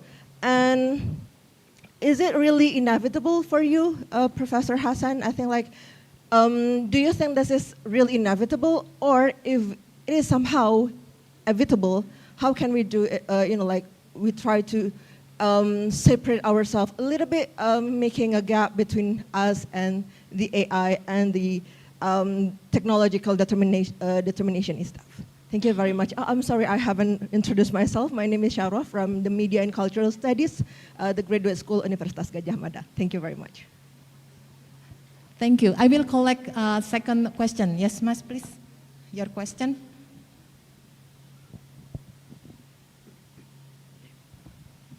Okay, thank you very much from the presentation. Let me introduce myself. My name is Vicky Novian Pratama. I'm from UNS Yogyakarta. I address a question to Professor Robert Hassan and Dr. Sylvia.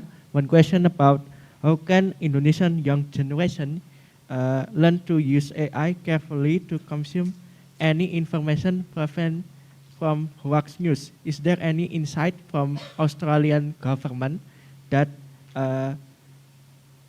regulation that Indonesian government can learn to adapt? Example like two-step verification regulation or restricted web site opened with heavy protection. Is there any insight from Australian government that Indonesian government can adapt it? Thank you very much. Thank you. Your question for Dr. Sylvia, yeah? Can I move to her? Okay, please. Maybe we already have two questions. Another question from YouTube. The organizing committee can help me? Okay, maybe later. Please, Professor Hassan. Okay, to your question, first of all, about technological determinism. I'm a determinist. I think that technology does shape our minds and our bodies in profound ways. Humans are the weakest link in the relationship, and it's always been that way. But I think through the age of computation and the power of networks, the power of AI to infiltrate and colonize increasing aspects of our lives, that deterministic power becomes even more profound, even more pronounced, and even more effective in how we live our lives. That can be a good thing if the power underlying the technology itself is salient and democratic. And it's never been that way. It's been sort of sometimes, maybe in the mid-century in the West, the social democratic era, where there was more social democratic control over what governments do. Technologies worked in the main for people, but technologies are developed and always have been developed to create a surplus. And since the beginning of industrialization, that surplus has been capitalist surplus. The idea of where computers come from has always been about replacing human capacities. And through automation today, that capacity has never been greater. And so AI and computing more generally is able to sort of excise the human in his or her capacities, mind and body, more profoundly than ever before. To think about your question about what can governments do about this, Australian governments or any other government, it's not that much. I think it was discussed earlier that governments respond to political developments. And political power developments today come from Silicon Valley. They come from the factories in China where they're developing AI in a kind of arms race going between both countries. That's where change is. That's where effect is. That's where the danger for the human mind and body, being the fragile, sort of vulnerable sort of aspect of this, is being shaped.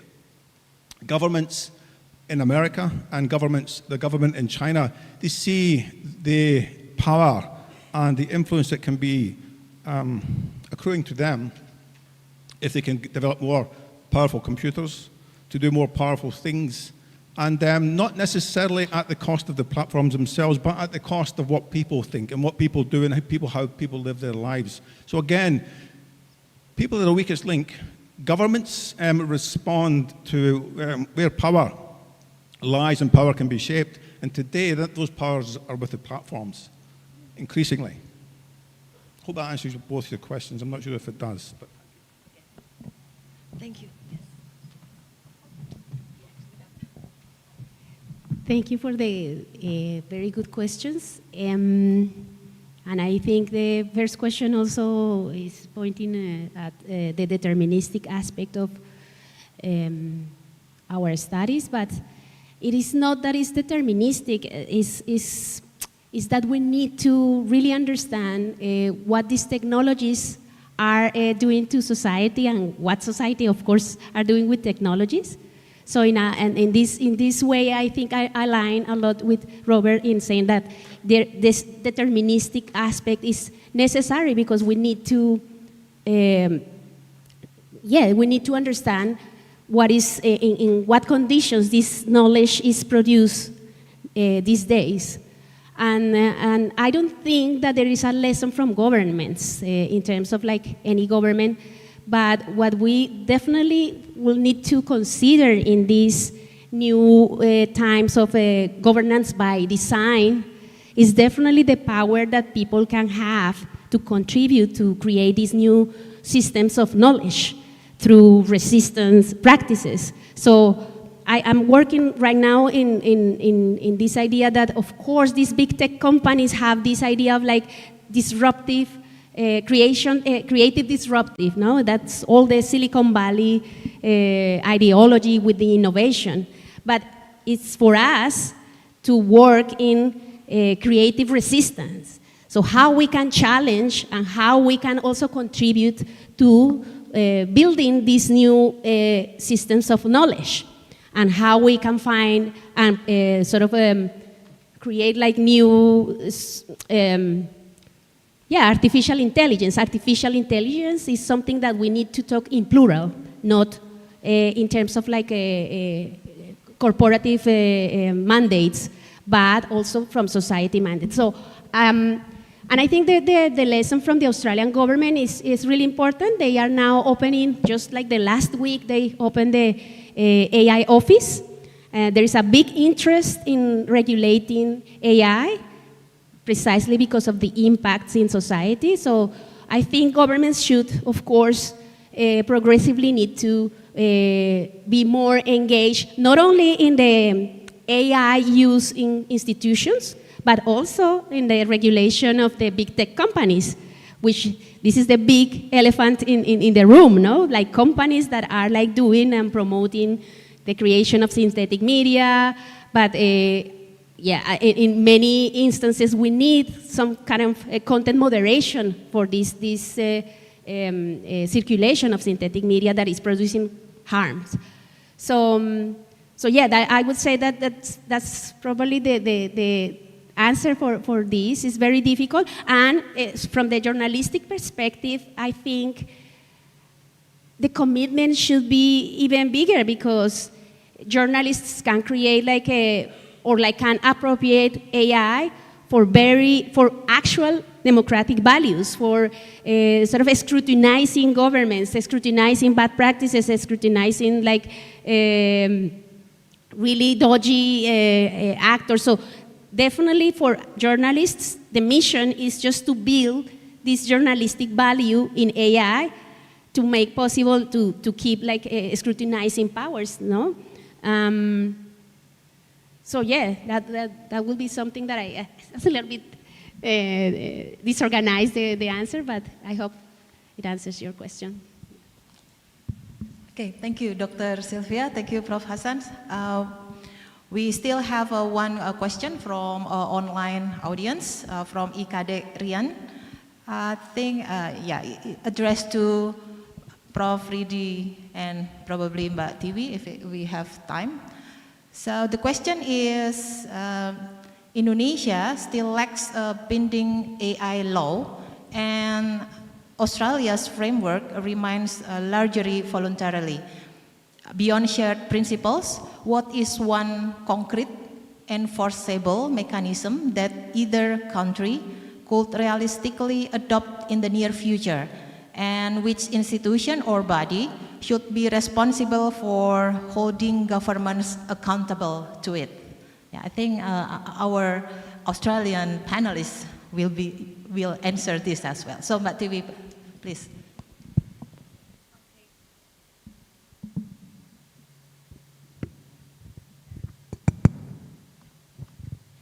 Okay, thank you for the question.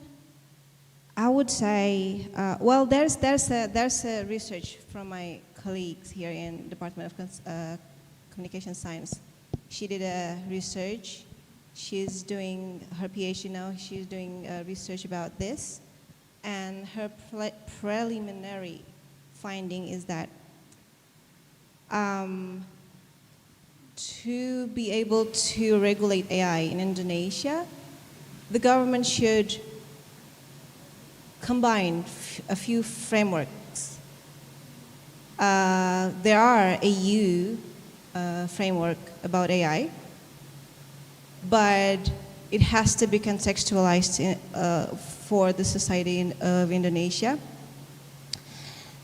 because AI regulation is an arena where ministries, domestic technology firms, multinational firms, civil society organizations, academics, and political actors negotiate authority. So we can't really copy the global or the big framework or the global big framework about AI regulation. It has to cater our needs. And yeah, the recent regulation that we have right now hasn't really protect us as a citizen. It does regulate us, it does govern us, but it doesn't really protect. We have seen contents are being taken down, accounts are being suspended without any transparency. So my take about this will be, we could use some framework from other countries, from other regions, but it has to be contextualized because Indonesia is one of a kind, the citizen is also one of a kind, and we can't just, you know, it's never one size fits all regulatory. I hope that answered the question. Yeah, when we see about Indonesian, we see maybe we can see how we approach the AI regulation based on our existing privacy data regulations, PDP law. So I think if we see Indonesia, there might be the most effective way is always top down. But in Australia, when we see Australia, it's maybe has a different point of view. Australia has a AI Safety Council, I guess, in 2025, and I think that's why the regulation might become from the existing problem, and they can creating some best practice over there. And I think we can meet in the middles, because what we see is Indonesia is sometimes the socialization and acceptance in regulation, especially about literacy and digital and AI literacy, it's become a gap. Yeah, but maybe it's not really happened in Australia. Yeah. And I think we can learn each other by seeing how we approach by using a different style, but with same visions. I think that's all. Thank you.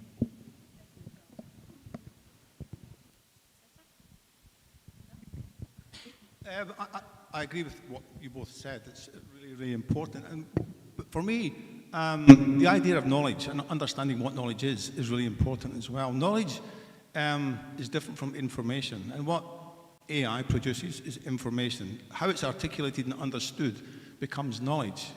And what is lacking in the platforms planning and development, and the same in China, their platforms planning and development, and government planning and development is really no one knows what they're doing. These stacks are developing with and through their own logic. The arms race makes that even more problematic. I listened to Sam Altman, the CEO of OpenAI, last year I think it was. He was being asked the question in a podcast, what is AGI going to do? Or what is ChatGPT going to do and its different iterations? What is a plan? He essentially said that they don't have a plan. What the end plan is when they get to the state of AGI, they're going to ask the computer how to monetize what it does, because they don't know.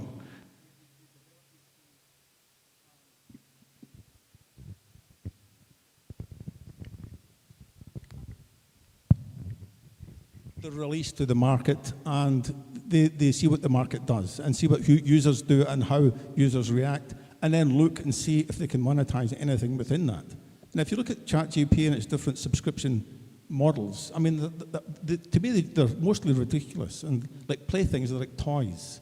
And people are seeing that. And the take-up isn't that great. The profits are there, but they're not that great. They're not returns on the investments, which are massive for all the platforms. So they really don't know what they're doing. And again, the humans are the weakest. The users and the mass of the people are the victims and the vulnerable here.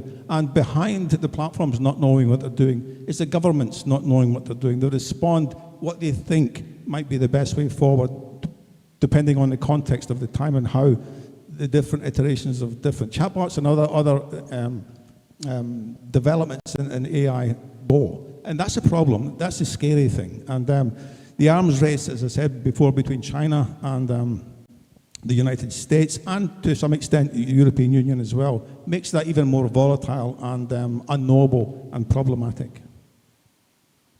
Thank you, Professor. Thank you. So what the question in general is,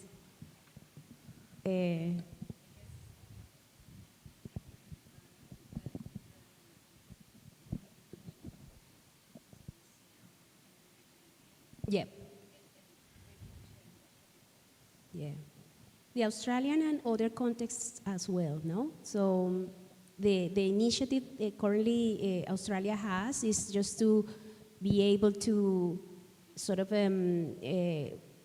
go into different aspects of the creation of AI models, or for example, bias, toxicity, data privacy. So there are, of course, specific frameworks now that could work well. But I would just think that in this process it's very important to think about what is happening in other non-Western countries in terms of AI, and how these countries are also having the opportunity to sort of outline their own AI sovereignty and think about their own models and creations of knowledge.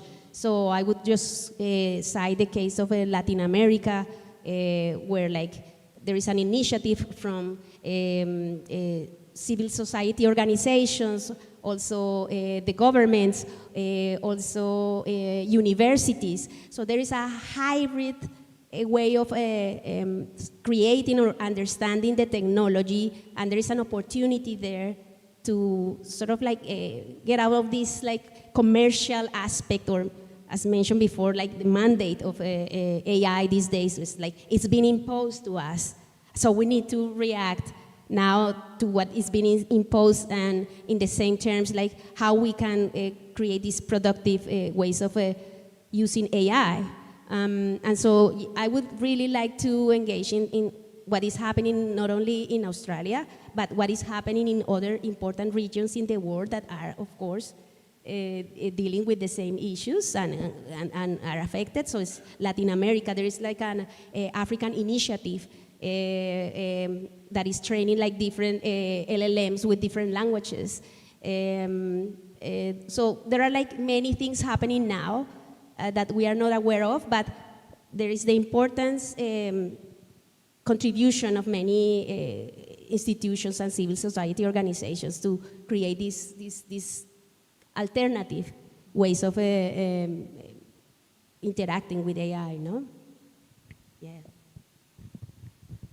Thank you, Dr. Sylvia. Yeah, that's very insightful. So I think that's the last remark from our panelists is we can conclude the first panel here. So I would like to thank you to our distinguished panelists today that already remind us that the governing is not societal, but also political imperative. Please give applause to our panelists, and you can be headed to your seat. And I'm very honored moderating this session, and I will hand this session to the Master of Ceremony. Thank you. Thank you very much for the fruitful discussion for today. And as a token of our appreciations for their valuable contributions, we would like to invite Dr. Vina Idriati as the Vice Dean of the Research Community Service, Partnership and Alumni, Faculty of Social and Political Sciences, Universitas Gadjah Mada, to come forward and present the token of appreciations to our speakers and moderator. Therefore, I'm sorry to ask you again on the stage. Please, all speakers and all moderators. The first panel, yeah. And Dr. Vina, the time is yours.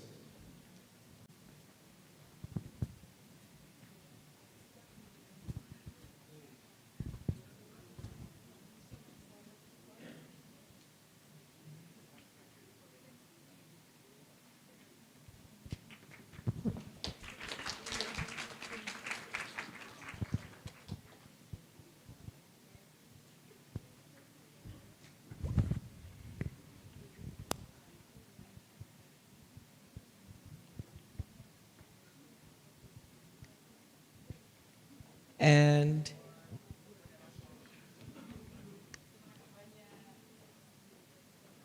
please, we will take a picture together and the documentation team will stand by.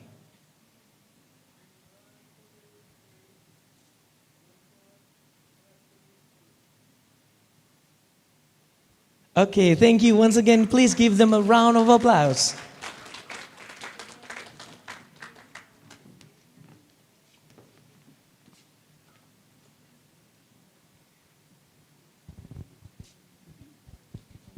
And we will now continue to the second panel, Sustaining Imaginations, Eco-Aesthetics, Creativity, and the Ethics of Intelligent Futures. To guide us through the next session, it is my pleasure to introduce our moderator, Dr. Dian Fatmawati. Please come to the stage and have a seat.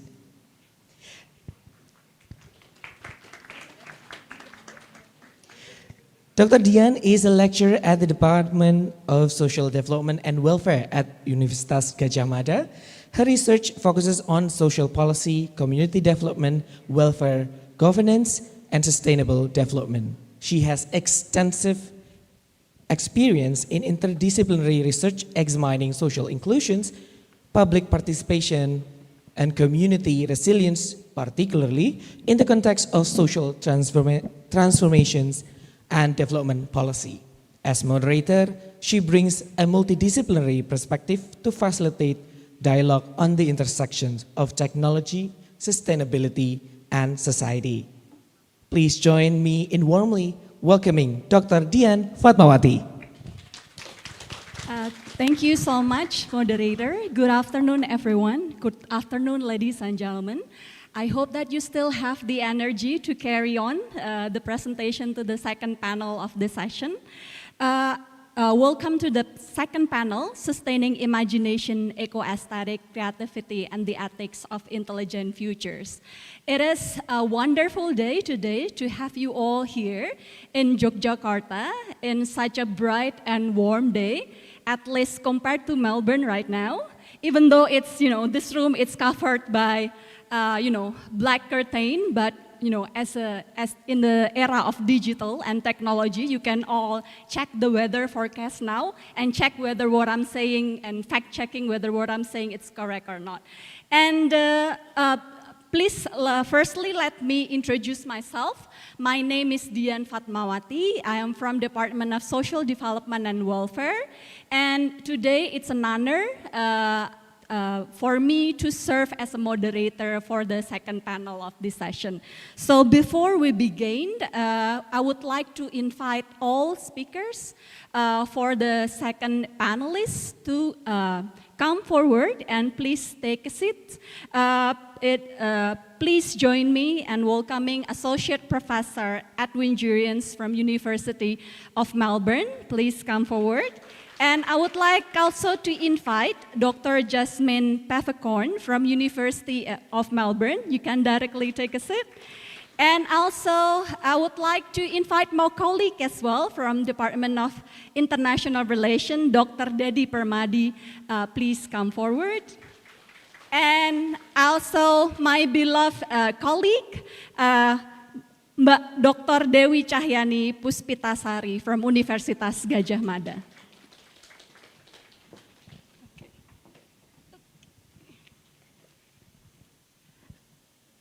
Okay, thank you so much. Now that everyone is already settled, I would like to remind you again about the theme of this panel. It's about sustaining imagination, eco-aesthetic, creativity, and ethics of intelligence futures.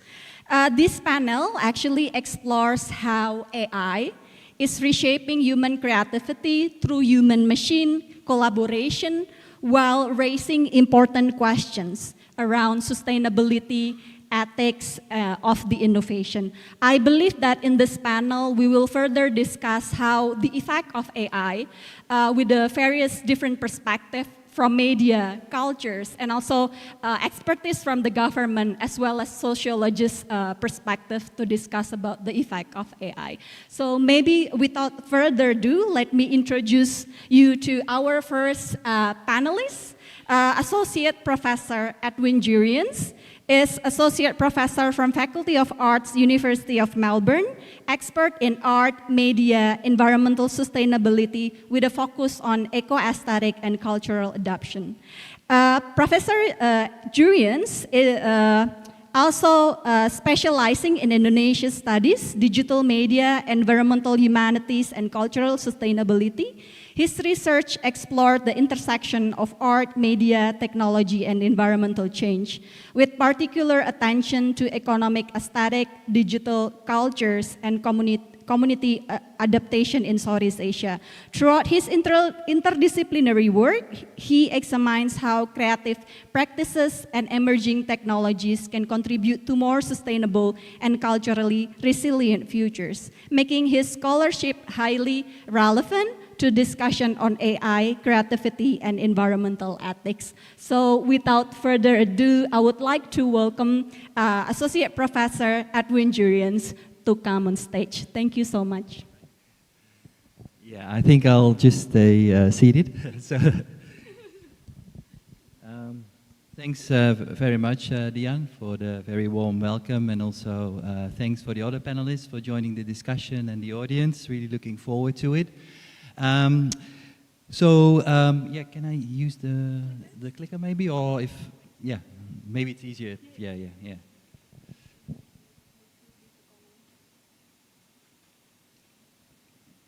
Okay, then I can go straight to the third slide, I think. Yeah, so here you find the title of the presentation: Fraud, Archaeology, Sustainable Futures, AI through the Creative Thought of Artists, Researchers. And these are some of the items I would like to discuss with you today. So I will be focusing on the work and insights specifically of three artist researchers: Kate Crawford and Angie Abdillah from Australia, and Ria Rizaldi from Indonesia. And I think their work is very thought-provoking, and I like this combination of different presentation of academic research in a different form. So their work is based on in-depth academic research and presented to the public in creative and imaginative ways, using a variety of media, including AI. They critically reflect on present and future archaeologies of technology and knowledge, the environmental and social cost of AI, and inequity and ethical conflict in the use of automation. Some of their work also points to more equitable and sustainable future by suggesting ways for the ethical treatment and integration of particularly indigenous knowledge in the AI infrastructure, and especially Angie Abdillah's work is very interesting in this respect.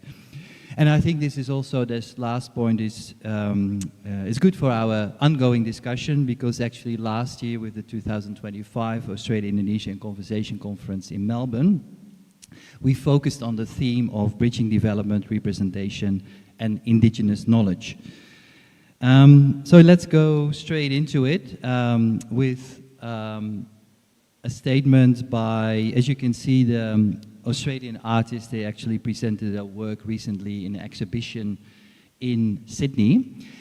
So let's start with Kate Crawford's work. I think she makes a very interesting observation, both in her visual work and in her writing, where she says that, this is a quote, "Contemporary forms of artificial intelligence are not so artificial after all."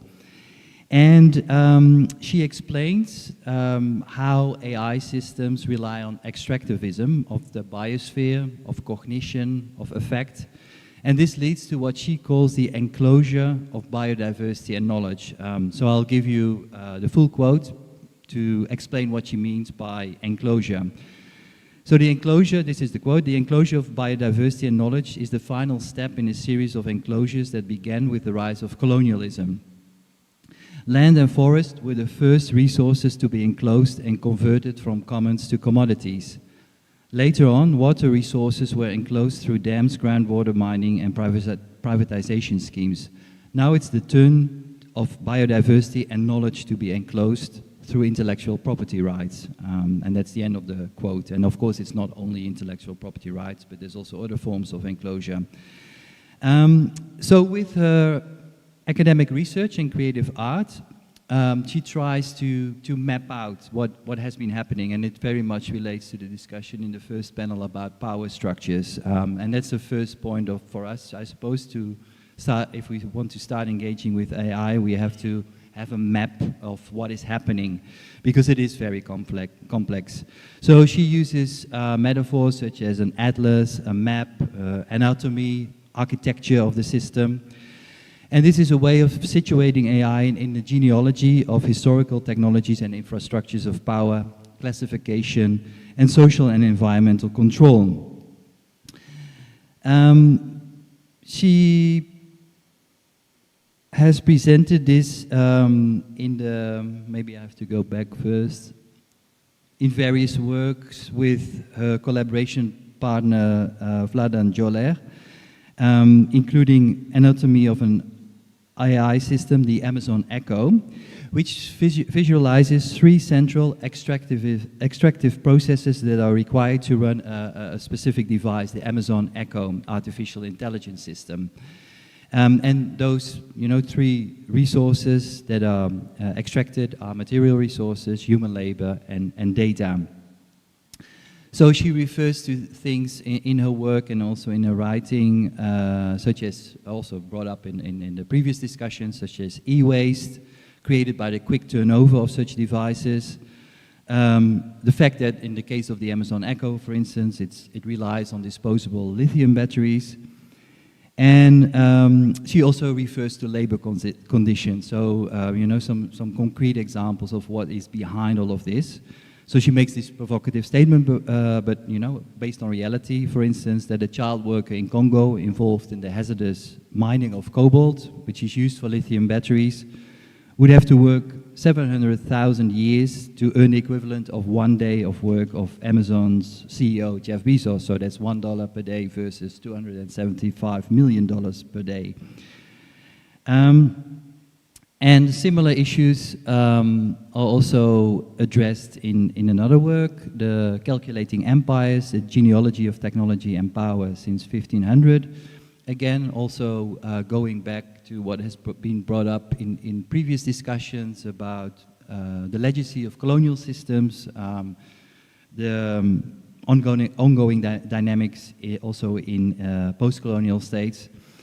So in this work, you see an overview of historical communication infrastructures and devices which generate data flows, which are then collected and organized, have been historically organized by people, institutions, and data systems ranging from museums and film and TV archives to nowadays data brokers and AI training data sets. So all used for generating, collecting, classifying data that are used to train algorithms and models.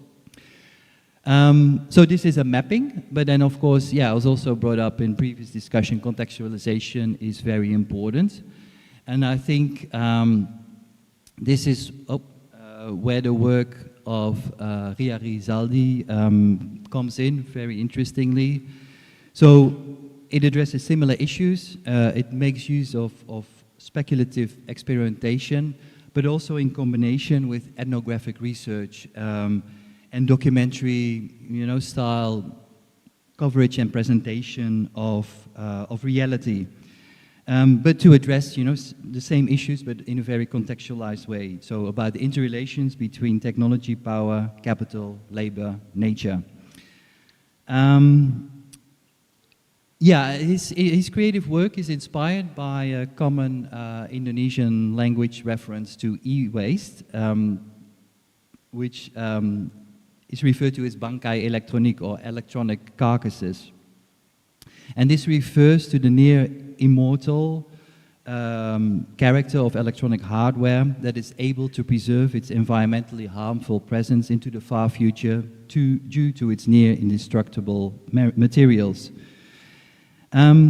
His 2 speculative documentaries, So you find one example here, Kasitrit from 2019, and we will also be briefly talking about another work from 2023, Fossilis.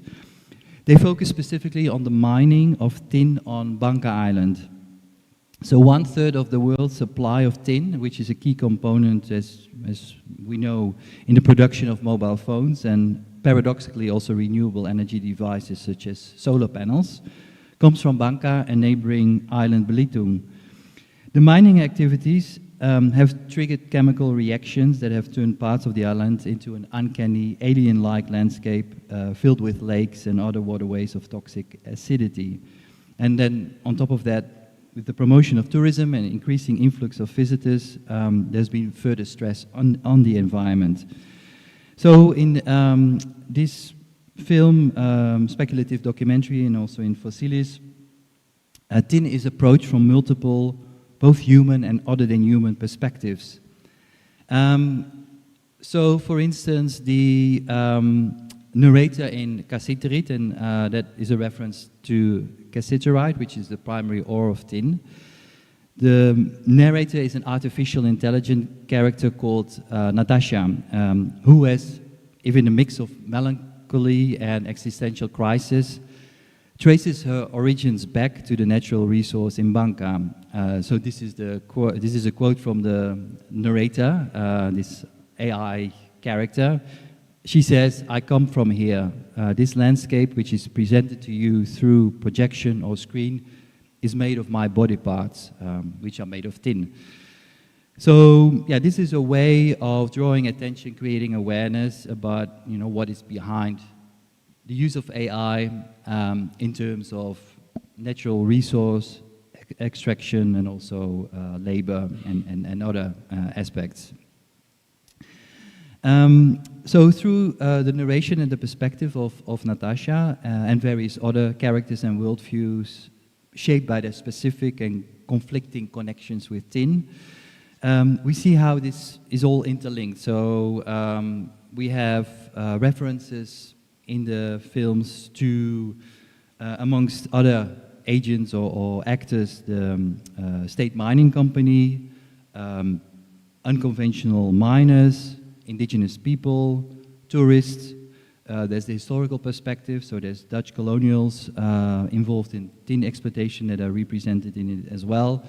And then finally also the island itself as a natural phenomenon, but also as a manifestation of nature with agency, with its own agency. So I think, yeah, with the first example, there's the mapping of the problem. With the second one, and identifying the structures of power. With Ria Rizaldi's work, we have a contextualization. With here's some other work, by the way. With the last example, I will go back to Australia. So Professor Angie Abdullah's work. I think her work is interesting because it may also present, alternative approaches. And it, again, comes back to some of the important issues addressed in the previous panel about localization, the importance of local languages, decentralization, etc.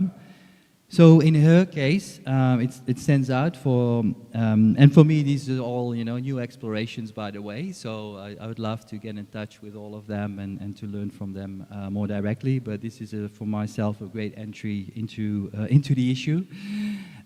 So her work stands out for actively and practically integrating indigenous knowledge and protocols into the AI infrastructure. So she's a Palawa indigenous woman herself, and she has initiated Old Ways New, together with an Aboriginal elder, Uncle Wayne Mukrangal Armitage, which is an initiative that tries to promote, amongst other things, there's three main principles: indigenous data sovereignty, indigenous protocols, and indigenous cultural and intellectual property, towards the development of socially and environmentally more sustainable technological futures.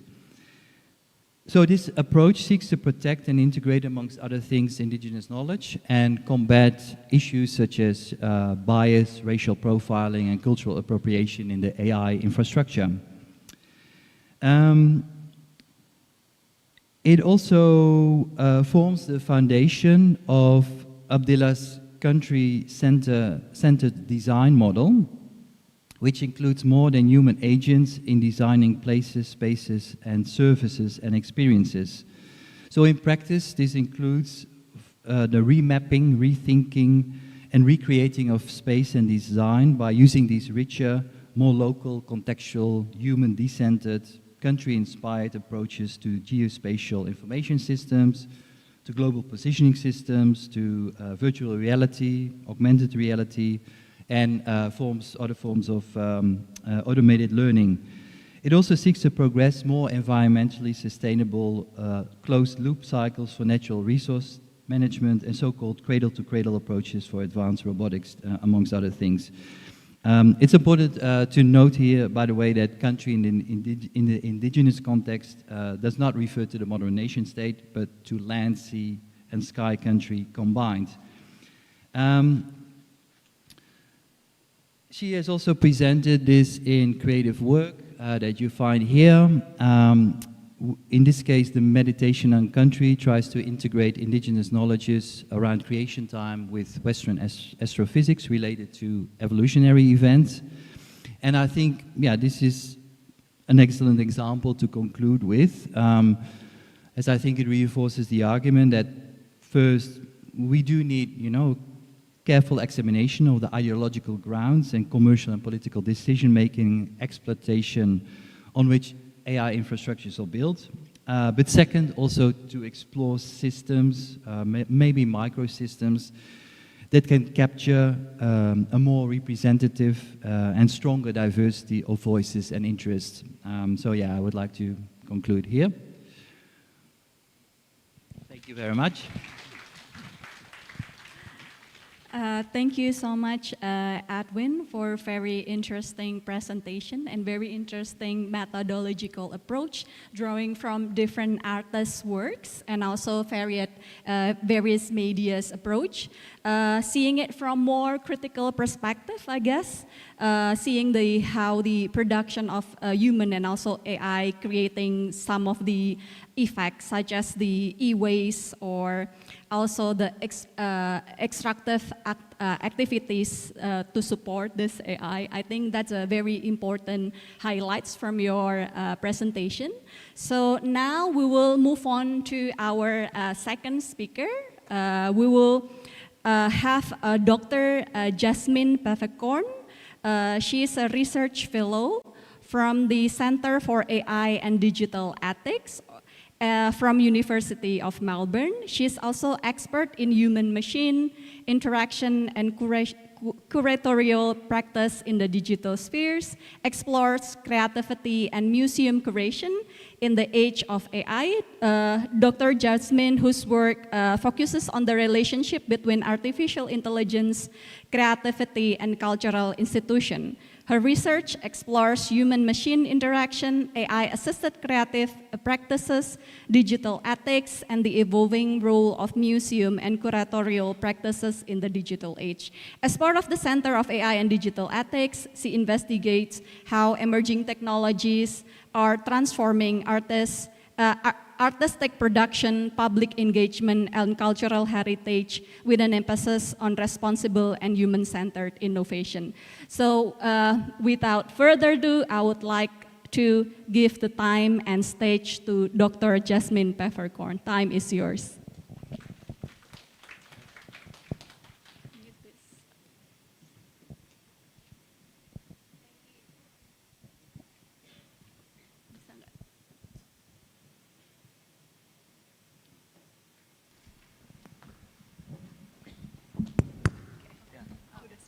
This one as well, okay, thank you. Thank you all so much for having me here. It's been such a delight so far this day and the beautiful welcome that we've received. I'm here today to talk to you about complicating eco-ethics with AI in art museums, and I don't have that much time, so I'm going to get straight into it because I have a fair bit that I want to cover, and we'll see how much I get through today. The first thing that I wanted to start with was, I don't know whether you would have seen the news that just last week the United Nations in Indonesia, in collaboration with the Jakarta provincial government, Musea Edir, AMI DKI in Jakarta and museum partners launched their mainstreaming sustainable development goals in museums initiative, which they expect to expand throughout Indonesia. So the goal of this initiative is to make the communication of values such as actionable environmental stewardship an integral part of museums' educational mission and public service. This is part of the UN 5 Years For campaign, which refers to the last 5 years in their 2030 strategy of sustainable development goals. And so these goals also include the integration of digital technologies at nearly every level, so including their uptake as part of digital public infrastructure, but also their uptake through education and for access, all of which of course have direct application to museums as well. At the same time, the largest kind of international governing body for museums, the International Council of Museums, known as ICOM, have just rewritten their Code of Ethics, which responds to 3 main challenges facing museums today: the rapid development of digital technologies, the climate crisis, and legacies of colonialism, all of which we've seen circulating in this conversation around AI. And so they all call for museum governance to account for the impact of technology on the environment.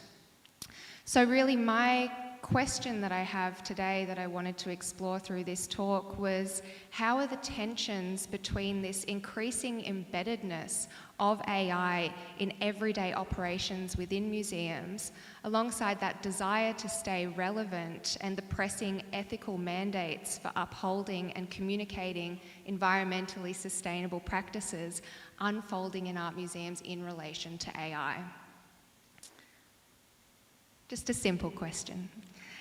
So I wanted to start by kind of positioning this outside of the extremely broad umbrella term of AI and instead choose 2 slightly smaller umbrella terms for AI, which is the analytic and the generative. And so analytic AI is used a lot in museums, so it's using machine learning for prediction. And it's mobilised at the operational level of museums for environmental sustainability to monitor things like energy efficiency across building infrastructure.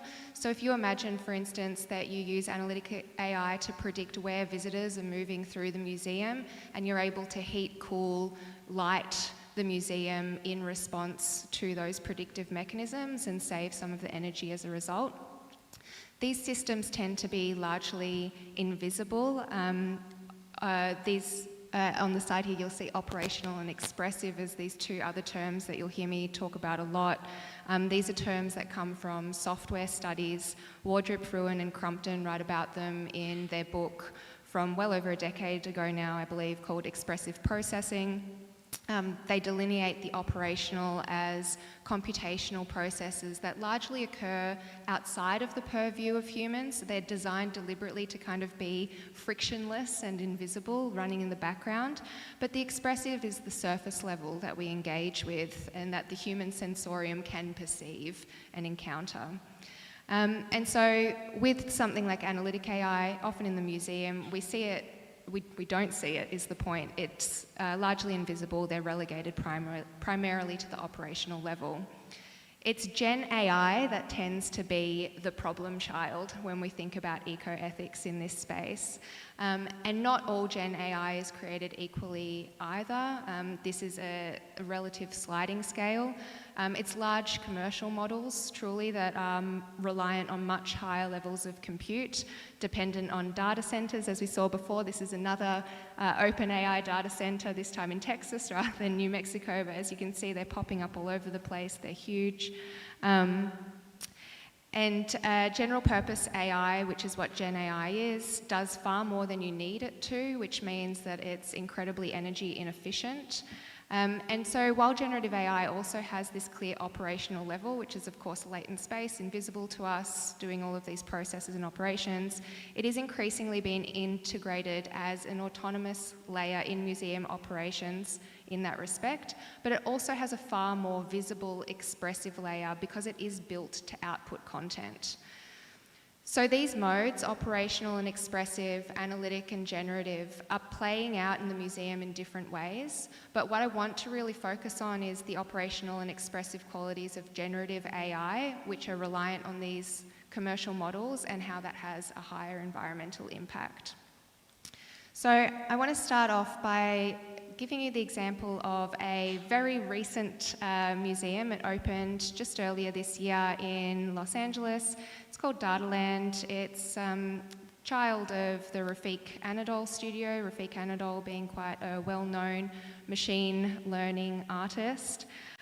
This is the self-proclaimed world first AI museum. And what's very interesting to me about this museum is that all over their websites are claims towards environmentally ethical practices guiding their mission. And so I want to unpack that within that operational and expressive framework that I was talking about before. So with the expressive layer in the museum, the visuals in the museum are made by the expressive layer, which is the visuals that you see here, which are very much kind of like nature-based environmental images, are at the operational layer made by training a multimodal model on 500 million nature-related images and audio recordings. So that's a large nature model is the term that the Anadol studio have called this multimodal model that they've created. And they have a lot of claims around environmental ethics at the operational layer for this. So they say that they're really grounding the heavy computational architecture in environmental responsibility by hosting it on a Google Cloud server cluster in Oregon, which runs on 87% carbon-free renewable energy. However, I kind of immediately want to problematize that by saying that's just when the visitor goes to visit the museum. What's happening? What had to happen before that moment was a mass amount of training that also, they say because they used a particular part of Google Cloud that they say had more compute so that made it more energy efficient, but it still uses a mass amount of energy. I'm just going to talk about electrical energy. I'm not even going to go into water usage. That's a whole nother can of worms. But I will say that training a multimodal model on 500 million nature-related images and audio recordings on a Google Cloud server is estimated conservatively to take between 50,000 and 150,000 kilowatt hours of electricity. That didn't mean very much to me when I first read it, so I tried to put that into terms that we might understand. So at the most base level of 50,000, that equates to roughly just under 4 million full iPhone chargers from flat to full. And again, this is something that is iterative. So it's not just a one-off environmental electrical cost that's happening, it is a constant one that's going through. So I really want to problematize this idea that even though when we talk about energy consumption, it is on a relative and a sliding scale, that these claims towards full environmental efficiency are a little bit problematic in the museum. And so at the expressive level, what do they say makes up for this? Well, they say we're going to immerse people in an ecological imaginary, and that's going to make people feel more connected to nature.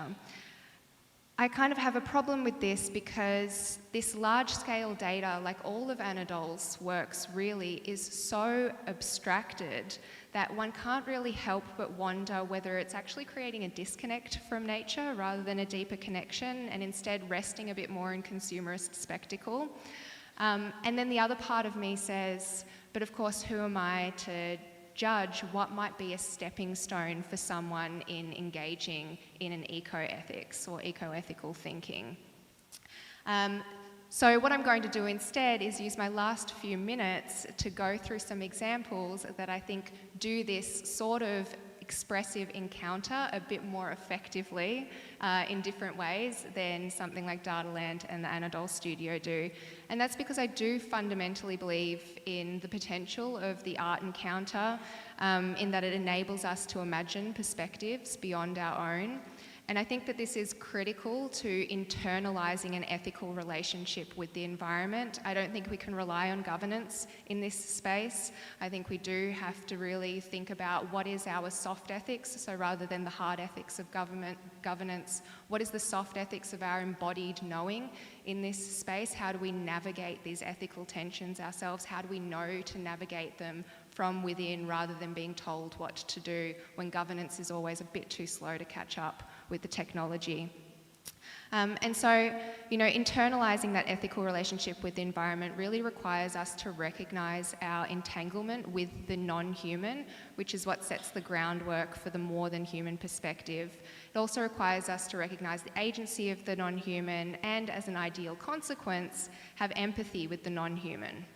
So let's go through a couple of examples before I run out of time. This is one of my favourite works by the Australian artist Tiga Brain. It's called Deep Swamp. It's from 2018. It's 3 different aquariums like you see here. Each of them have a little mini ecosystem inside of them, and each of them is controlled by a different AI that is optimised towards a different goal of care. And so the idea behind this artwork is really to ask us, in a day where we tend to conflate this idea of human flourishing with human flourishing under capitalist logics rather than human flourishing under ecological logics, it's asking us to think about whether or not the kind of primacy of the human in the conversations we have is actually the problem, and whether we need to relinquish care to the non-human, and whether that will be more effective than human care or dominion over environments, as it were. So the question here is, can autonomous systems take better care of the environment than we can? Next one here is a work by Pierre Huyghe, who is a French artist, very well known for his work that integrates different kinds of more than human perspectives. This is one artwork called Variance from Histofoss Museum in Norway. It's located on an island that is only accessible at particular points of the year. And what Huyghe has done is he's done a complete cloud mapping of the island, a few different artistic interventions into the island, and then you've got this massive screen that you can see down there that shows you that computational machine vision layer over the top of the physical layer, and is constantly updating in real time as that plays out. And I think what's very interesting about this one is that it's deliberately attempting to make the operational layer visible as an expressive layer. Now this of course feels like quite a big juxtaposition when you're there because of the kind of isolated environment that it's in, but of course it's not a big jump to think about the fact that urban spaces are increasingly characterised by these technological infrastructures of invisible surveillance and control. Okay, so I might just skip ahead a couple. I wanted to quickly also add in this example from Agnieszka Kurant, who was one of the artists who's also in Data Dreams, which was the exhibition that Edwin was speaking about. This is one of my favourite works of Agnieszka's. It's called Chemical Garden. It's a series, and what Agnieszka does is actually use the different minerals that make up all of this hardware that we engage with as the medium for her artwork. So all of those paintings that you see are actually made using the minerals that make the hardware. And so making this materiality, which we've again spoken about a lot today, really visible is something that I think is very important to thinking about the more than human perspective as well. This is from the Science Gallery. It's a work that looks at stem cell research, and it uses AI and machine vision to create all of these different speculative scenarios that you can engage with that think about the ways in which we transcend ourselves and have always been human plus more than human. There's no kind of neat binary between artificial and synthetic in the first place. We have always been made by our technology, as Robert said at the start. And I will quickly finish off by saying that across all of these encounters with the more than human in and around the museum, we really start to see how fundamentally relational our natural and technological environments are. And so while the museum, in terms of eco-ethics, is extremely problematic in a lot of ways as it begins to integrate AI, it also plays a really vital role in facilitating imaginations and perspectives that will help us reach eco-ethics, I hope, in the future. Thank you. Thank you very much, Dr. Jasmine, for a very interesting discussion and deep dive into the debate of eco-aesthetic, exploring the conflict between sustainable development goal of the museum and also the energy consumption of its works. So let's us move on again to the next presenter of this session. We will have Dr. Deddy Permadi, SIPMA, lecturer from the Department of International Relations, UGM, researcher in AI governance, digital policy, and innovation ethics. Mas Deddy, also his research focuses on artificial intelligence governance, digital policy and technology governance, and innovation ethics. He has extensive experiences in digital transformation initiatives and public policy, contributing to national and international discussion on the responsible AI, digital ecosystem, and emerging technologies. So maybe without any further ado, I would like to invite Dr. Deddy Permadi to present his work. Thank you. Thank you, Dian.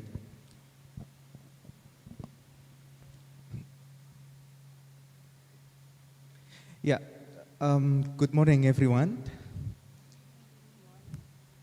So today I'd like to share about a specific topic, especially the relation between the AI governance and its impact to the environmental issue globally.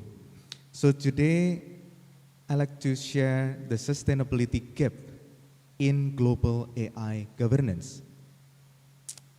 We all know that AI makes many tasks easier and faster, but we rarely talk about the physical costs behind it. Behind every smart AI answer, behind every image that AI generates, there are huge servers running non-stop, day and night. Today, we will see how our global rules are handling the environmental impact of AI. Next slide, please. To understand this problem better, we compare three big AI governance frameworks. These are the UNESCO recommendation on AI ethics from 2021, the European Union AI Act from 2024, and the ASEAN Guide on AI Governance and Ethics, also from 2024. My main question is actually very simple. How does these rules protect the environment? What are they missing? We found something we call the governance paradox. Here is the problem. AI uses a lot of energy, water, and rare minerals. But the rules to manage AI are too weak to handle this environmental cost. We have very strong technology, but we have very, very weak rules for the environment. Next slide, please. Let's talk about the electricity consumption. This chart actually shows the electricity used by data centers compared to global electricity use from 2017 to 2024. The blue line actually shows global electricity use is growing slowly, around 3% a year. However, look at the red line. The electricity for data centers is growing at 12% a year. It means data centers are growing 4 times faster than normal electricity demand. This is a big warning for all of us. Next slide. Now, how much of this power is specifically for AI? Let's look at this slide. In 2024, AI takes about 10% of data center power. But by 2030, this will jump to over 42%. In actual numbers, AI power will grow from 41.5 terawatt hours in 2024 to 330 terawatt hours in 2030. So, AI is becoming the main reason why data centers need so much power right now. Let's take a look at the next data. Next slide, please. Where is all this electricity being used? This slide actually shows the geographic locations. In 2024, the US uses 45% of global data center power. China uses 25%. Europe uses 15%, and the rest of the world uses 15%. By 2030, these numbers will go up everywhere, everywhere. The US, China will stay as the biggest users, but the environmental impact will hit the whole world. Next slide. Let's talk about the carbon emission. Let me give you a simple example as a comparison. Web searching. If you look at the first bar over there, a normal web search produces about 0.2 grams of CO2. But an AI search, like asking ChatGPT a question, for example, produces 1 gram. There is 5 times more CO2. If you do 1 billion AI searches a day, for example, that adds 800 tons of extra CO2 into the atmosphere every single day. So, the convenience of AI that are using by many people globally actually has a very high carbon price. Let's move to the next data. Looking at the big picture, data center CO2 emissions are actually rising very fast. In 2024, it was about 207.5 million tons of CO2. And by 2030, This will reach around 300 million tons, mostly because of AI growth. To give you an idea of the scale, this is like the emission of a big global city, or even a whole industry. We cannot ignore this growing carbon footprint, as you can see here on the screen. So, let's compare several governance issued and formulated by several global institutions. Next slide, please.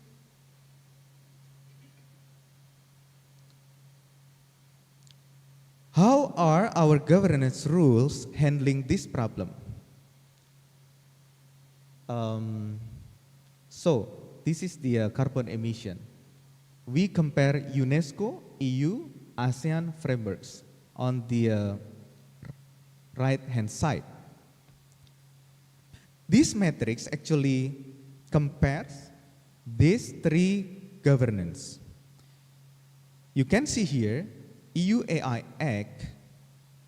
Okay, I think it will be clearer to move to the next slide. Here.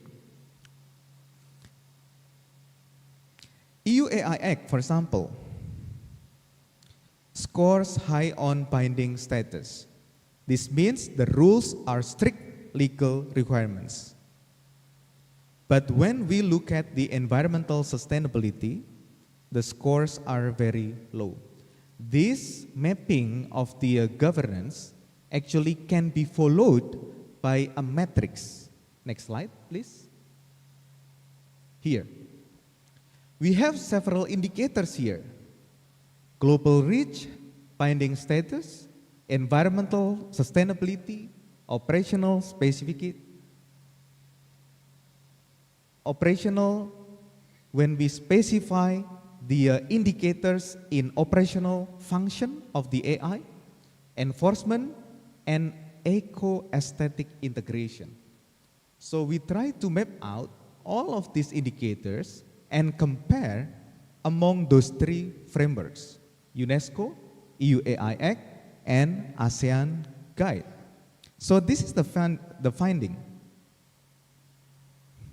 As I already mentioned earlier, EU AI Act actually scores high on binding status. This means the rules are strict legal requirements. But when we look at the environmental sustainability, the scores are very, very low. The EU gets a 3, UNESCO a 2, and ASEAN only a 1.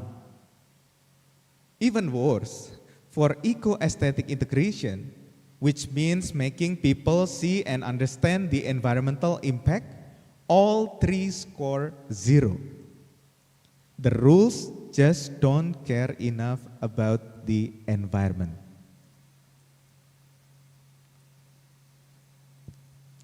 Next slide, please. So, what are the key insights from all of those mapping of the governance? First, there is a trade-off between strict rules and flexibility. The EU is strict but not flexible, with UNESCO and ASEAN are flexible but have no real power to enforce anything.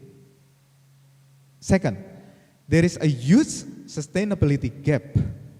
The environmental rules are weak, indirect, or completely ignored. They don't treat the environment as serious as they treat security or fairness, to be frank. Third, the visual and cultural understanding, what they call eco-aesthetic integration, is completely missing. People don't see the environmental damage the AI causes, and the policies don't force companies to show it. Let's move to the summary of the findings of this research.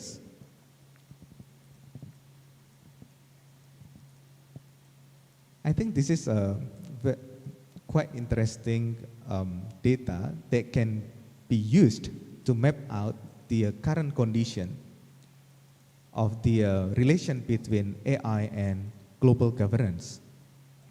For example, data center electricity will grow by 128%, reaching 945 terawatt hours.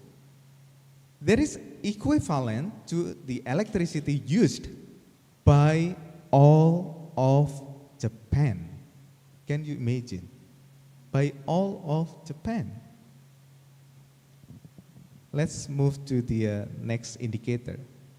Water for cooling these servers will grow by 150%, reaching 500 billion liters a day. There is enough water to meet the basic needs of 1.3 billion people for a whole year. Can you imagine?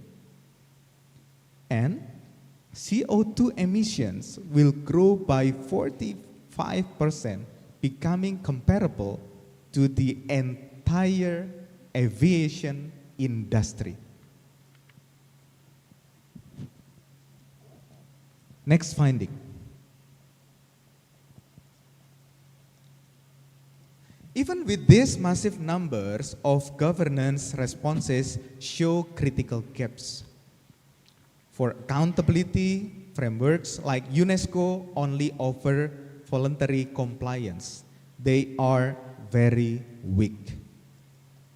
The enforcement, of course, the EU has minimal focus on the environmental penalties. And for eco-aesthetic, as we saw in ASEAN, the impacts remains completely invisible to the public. And overall, if you see on the screen here, all data here, the rules only cover parts of the AI life cycle. They miss key phase like manufacturing and disposal. The current rules are simply not equipped to handle the environmental reality of AI. Last but not least, the summary. Let's look at the data on the screen. What should we do? First, at the international level, we need binding environmental risk classifications.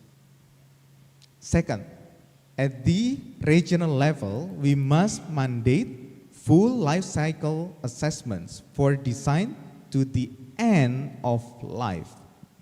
And third, at the national level, governments must enforce these rules with independent checks and real penalties. And fourth, the institutional level, we need eco-aesthetic integration. We must make the environmental impact of AI visible and meaningful to everyday users. And actually, my call to action is quite clear. We must close this accountability gap across all levels of governance by 2030. In conclusion,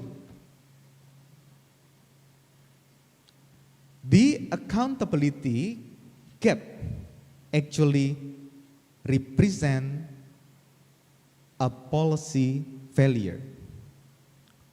But it is also an urgent opportunity. We have the chance to build a better system, a system that protects or safeguards the environment, makes the impacts visible, and holds companies accountable, just as strictly as we demand fairness and security.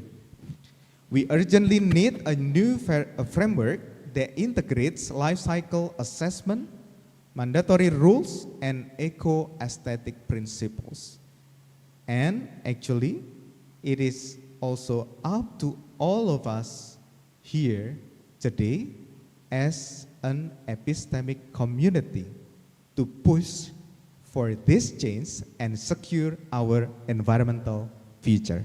Thank you very much.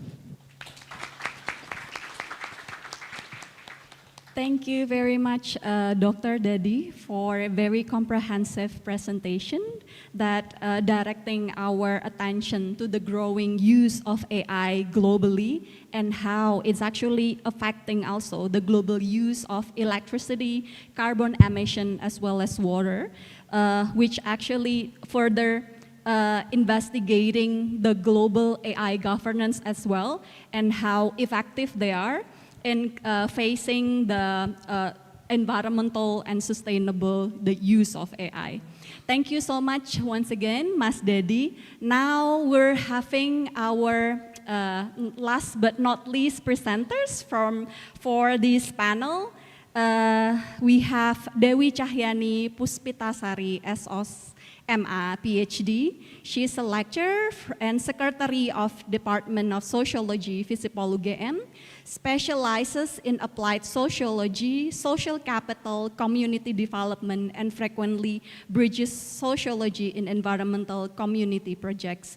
Dr. Dewi her research interests include applied sociology, social capital, community development, environmental sociology, and practitionary approaches to sustainable development. She has worked extensively with local communities, government agencies, and development partners to strengthen community resilience and the environment initiative.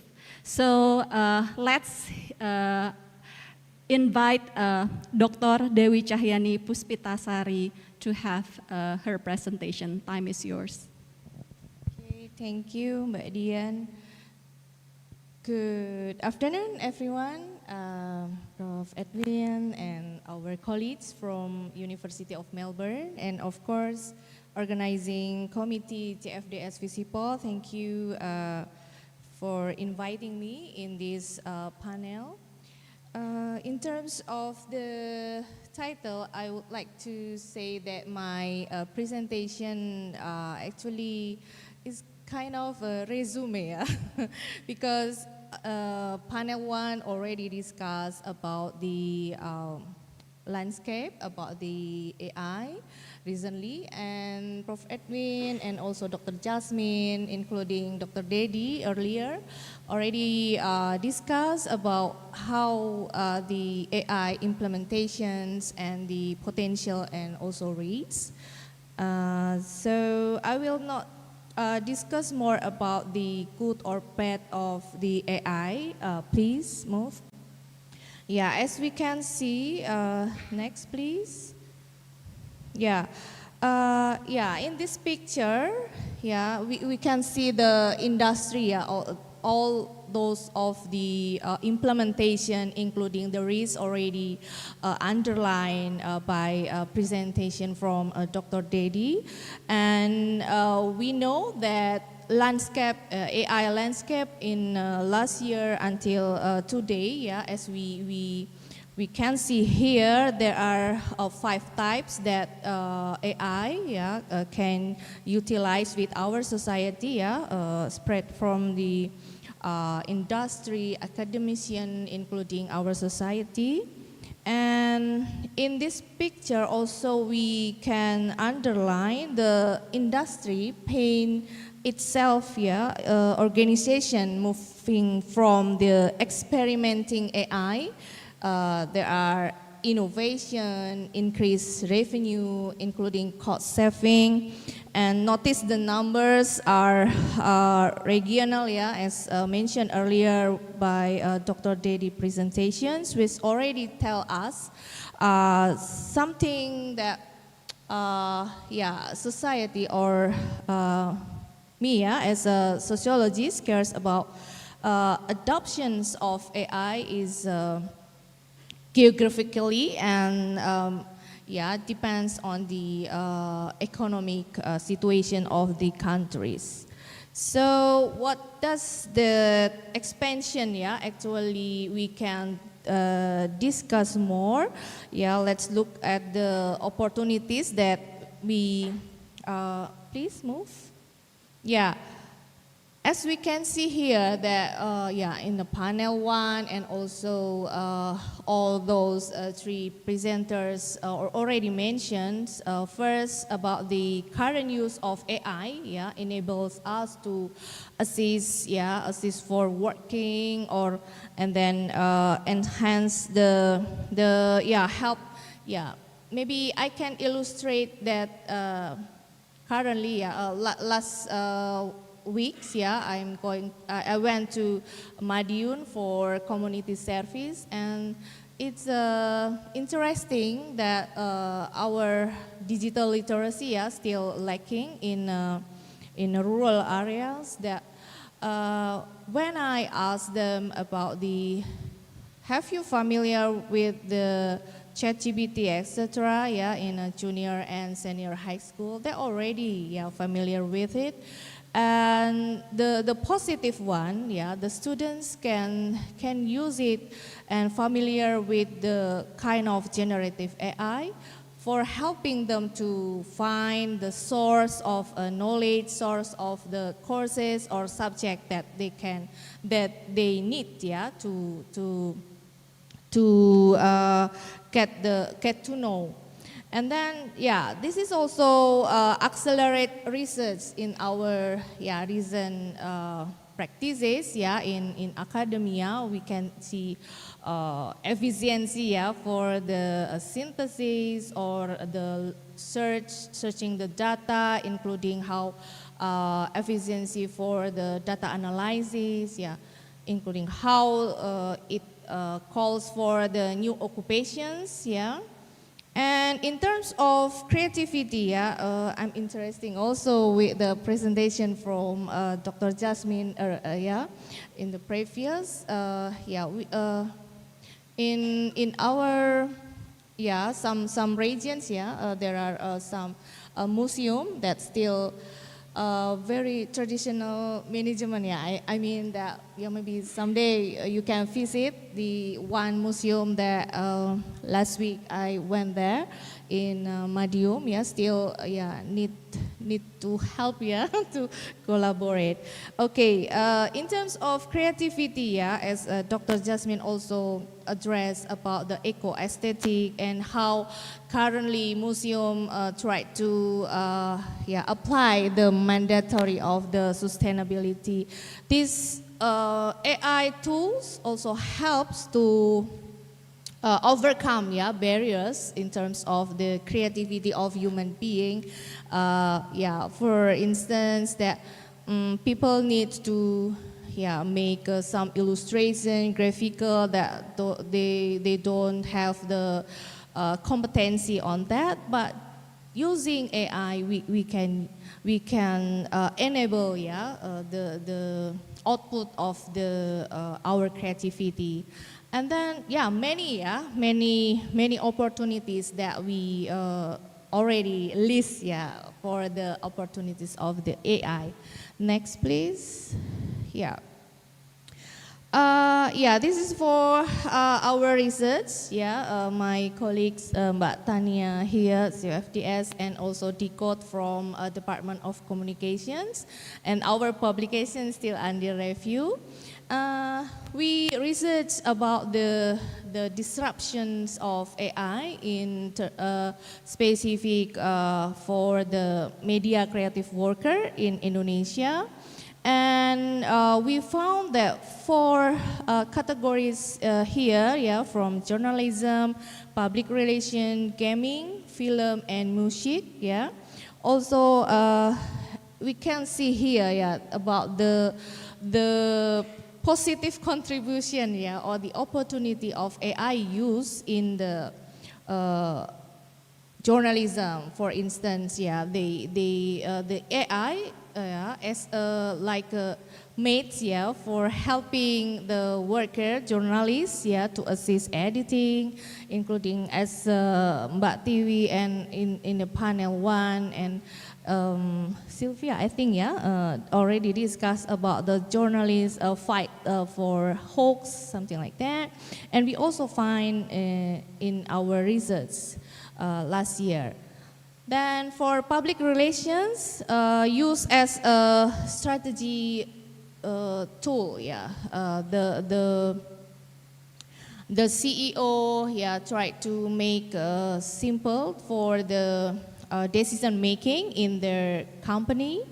Also in gaming, yeah, production of the game, yeah, it cuts off many costs on the production. Film, yeah, it's quite interesting. I have talked with Mbak Tania.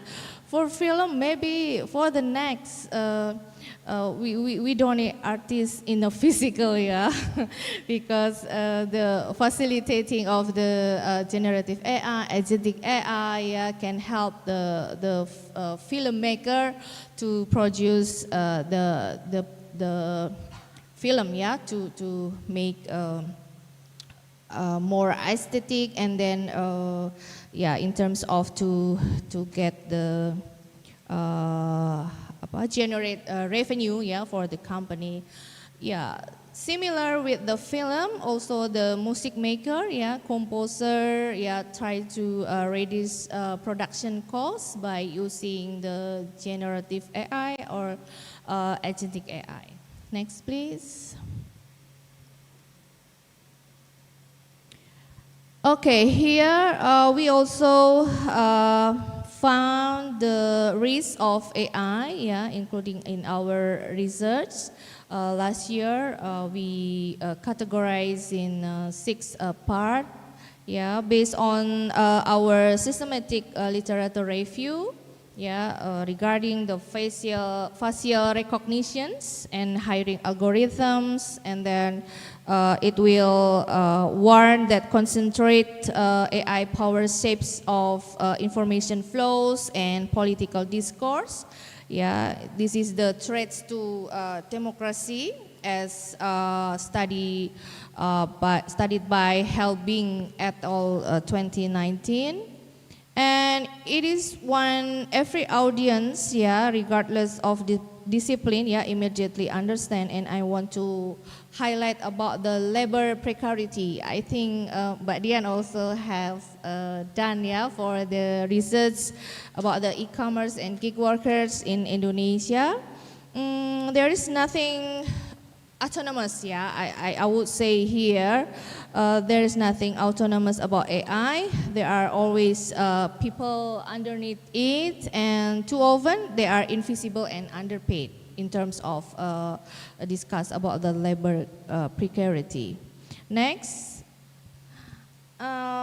Yeah, we also found that in our research, AI is as an augmentation tool, meaning that yeah, in digital storytelling, yeah, for instance, and music composition, the filmmaker or music, yeah, composer use tools like AVI can compose to an entire soundtrack. Yeah, as I mentioned earlier, the cost for produce the music or the film or the game, yeah, is not just output is good or not, but yeah, they realize about the concern also about the data integrity and the blurring line, yeah, between the human and machine contribution, as we also address about the copyright, yeah, the copyright, and which brings us to how should we as social scientists, yeah, actually make sense of the everything I have just yeah, we already discussed, yeah, earlier. Please next. Yeah, I would. Yeah, yeah. The in the panel one of the audience already mentioned about the technology determinism, right? And society technology already drives the development of our social structure, cultural values, including changes of society, yeah, that reshape how people think, interacts, and organize, including how the human choice or culture.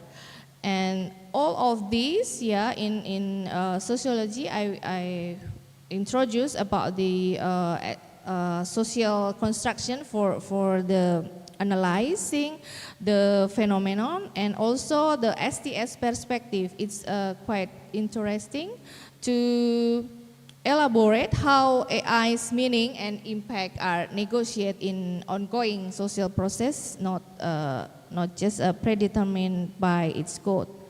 There is a specific framework in a precise, but because of time, maybe next, please.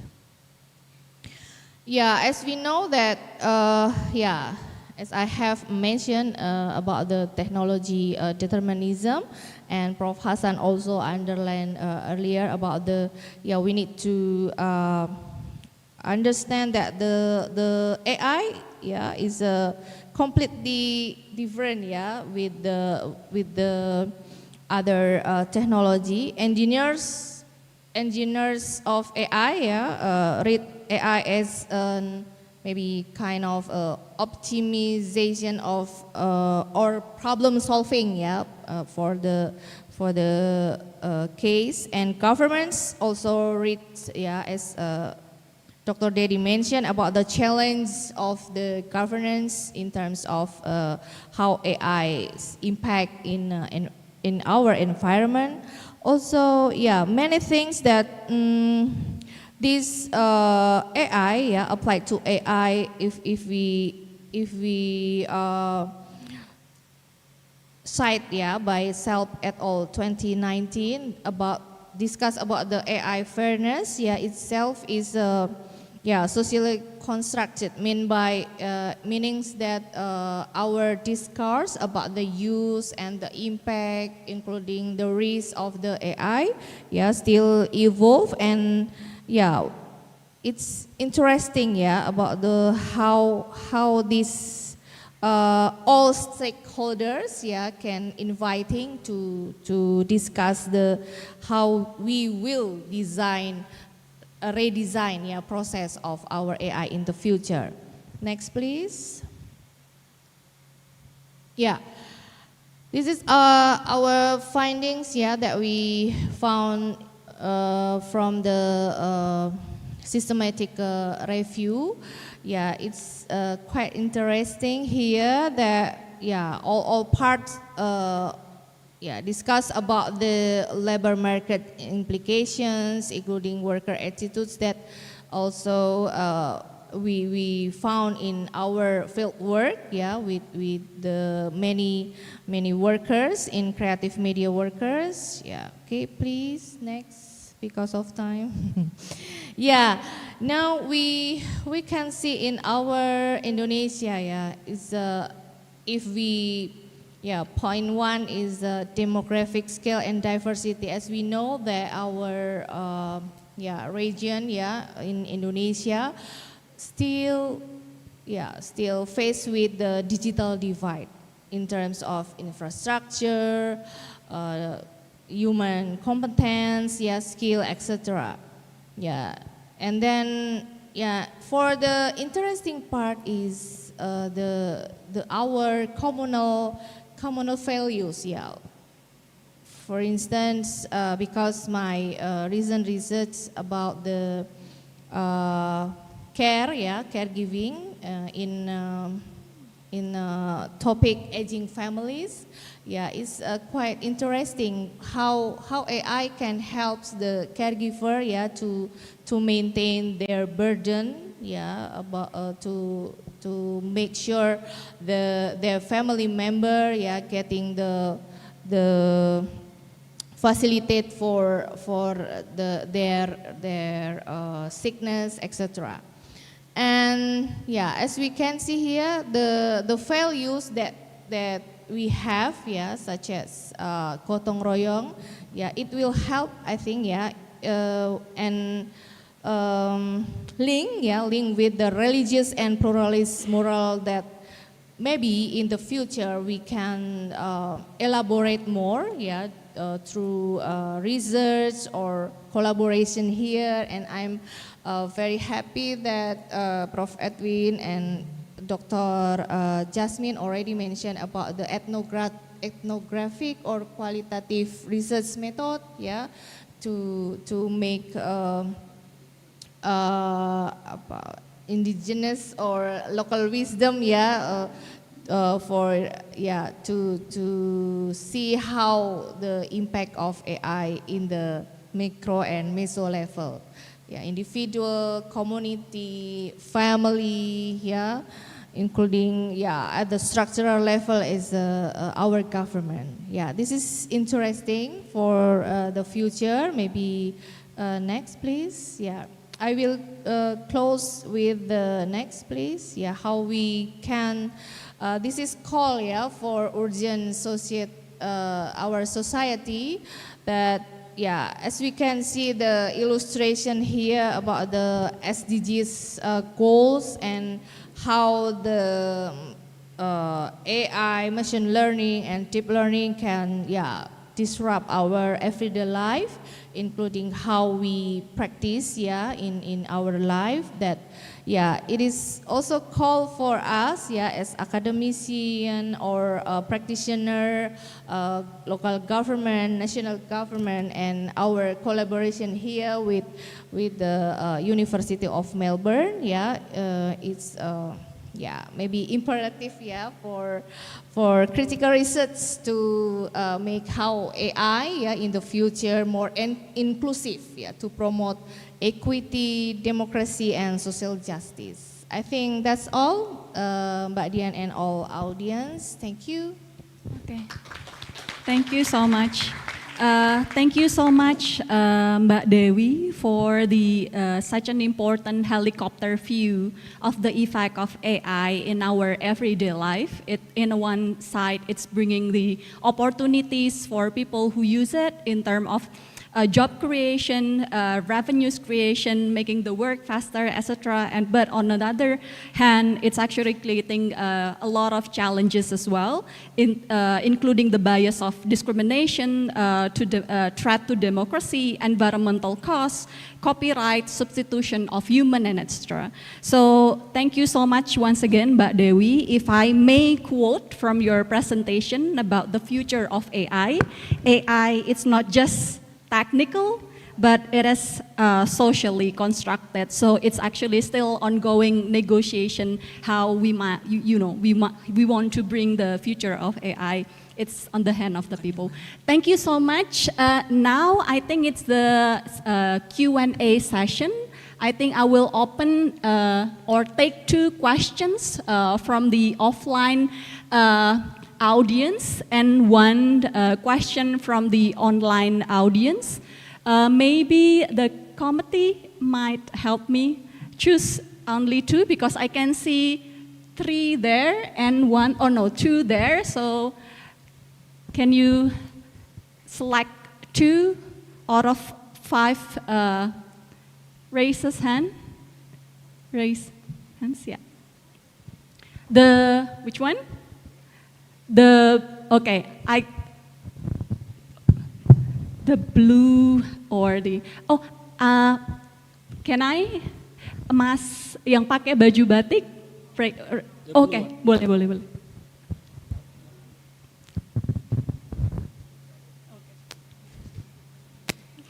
Okay, thank you for the opportunity. Let me introduce myself. I'm Muhammad Ziyati Islami.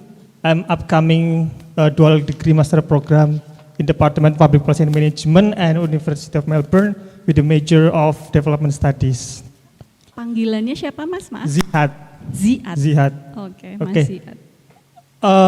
I was really interested with the perspective of Dr. Jurians and also Ibu Dewi related to societal impact on the current negotiation about the AI and society.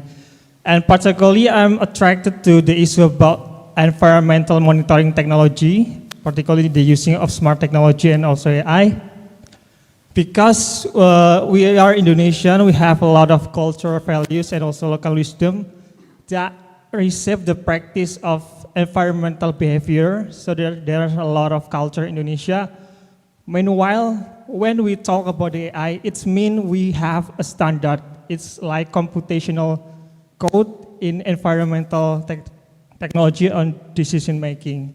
For example, I have conducted a research about smart farming technology with perspective of rural agriculture in Indonesia, in Temanggung and also Blitar.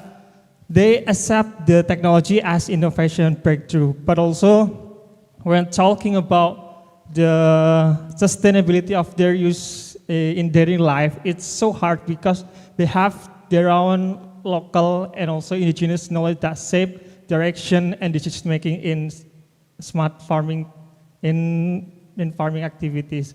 So my question is, it's like a dilemma between the innovation that try to increase the economic productivity, and also there is a dilemma when we are talking about the indigenous knowledge. So my question is about how we should as policymaker or also policy scientists to bridge between the local or the indigenous knowledge between what is called embodied knowledge that is inherent in our local people to make our technology of AI more inclusive. Because when we're all talking about democratic and just technology policy, we should make farmer and also the local people as an expert, not by the perspective of techno-solutionism. That is my question. Thank you.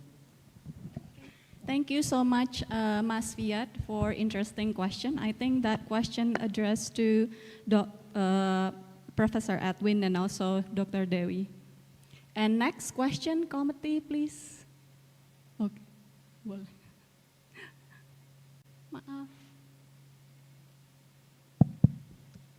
Yeah, thank you for the opportunity. My name is Budi. I'm from Faculty of Economics and Business, UGM. Can you come again, your name? Budi. Budi? Budi, yeah. Thank you, Mas Budi. Yeah. Please. I'm really interested with the presentation of Ibu Dewi, I think, about the risk of AI. So I've seen in the social media or video platform, like there's several wrongful use of AI. For instance, like when you do a job interview, sometimes you can cheat the interviewer that you're actually replying their question using an AI without them knowing in your monitor. And in another state, like there's a risk that AI can be used as a scam tools, such as they can pretend that they are a customer service officer from the bank, something like that. So what do you suggest for governing this kind of possible threats? I think that's from me. Thank you.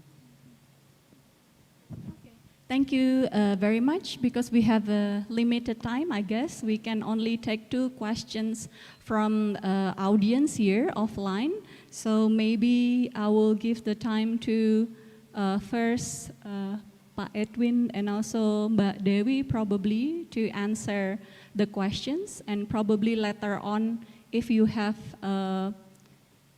additional answer, maybe Mas Dedi could also and Dr. Jasmine could also add up answering the questions. Thank you. All right, thank you so much for the question. So about local wisdom, indigenous wisdom, including also knowledge about agriculture.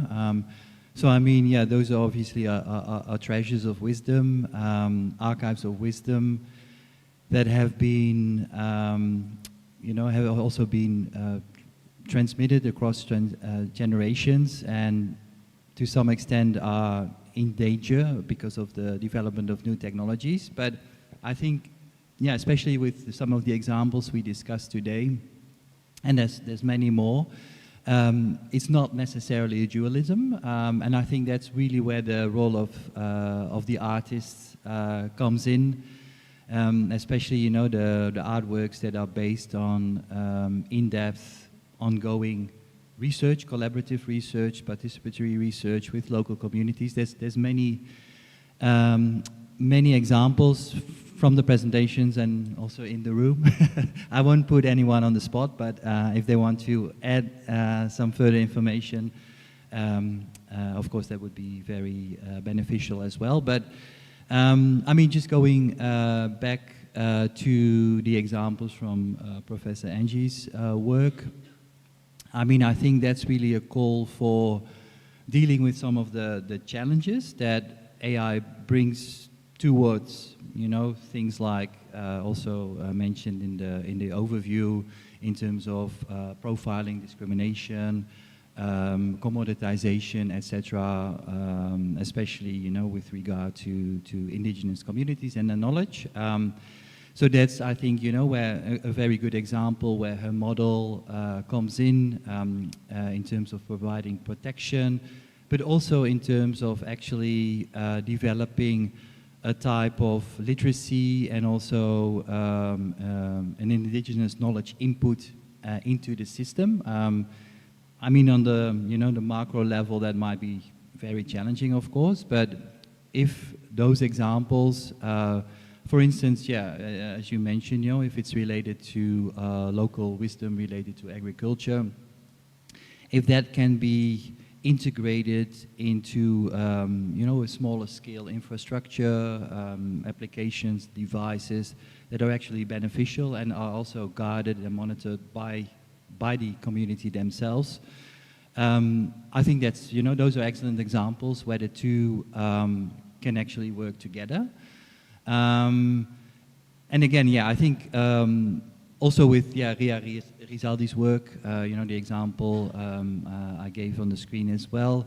He also has a project, I think I did put in the image, but we didn't talk about it, around the Merapi, so the Yogyakarta context, the Merapi, you know, that type of local wisdom that you refer to, which he then also puts into this contemporary context of you know, this network of different types of actors, which include the non-human agents that Jasmine also referred to, which is nature, which includes local wisdoms, which includes the new technology, but yeah, definitely also, you know, the local religious beliefs, mystical beliefs, agricultural wisdom that can be found in the Yogyakarta context. So I think it's not necessarily an antagonism,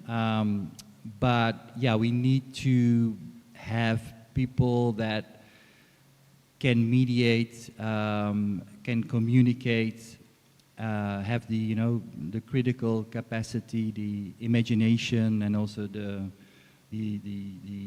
creative talent, you know, to bridge those different groups, overcome some of the challenges, and present this message also to the broader public. So again, I think that's where also what you refer to, Padedi, so with the, you know, integration of this eco-aesthetic approach. So not only for showcasing the negative impact of, you know, the use of AI, but also for some of the possibilities and some of the connections that can be made through eco-aesthetics.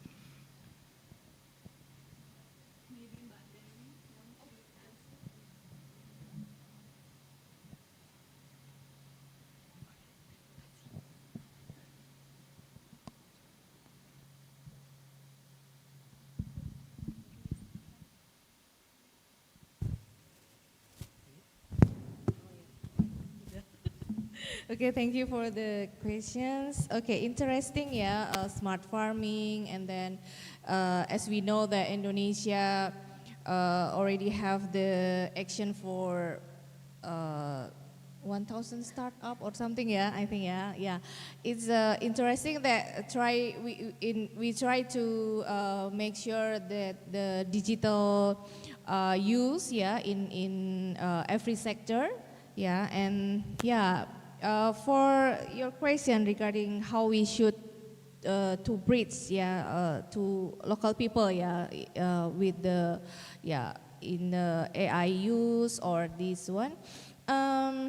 I can answer with the maybe it depends on the context of the local people itself, meaning that we know that our society as you mentioned in rural Java, right, Temanggung, it will different with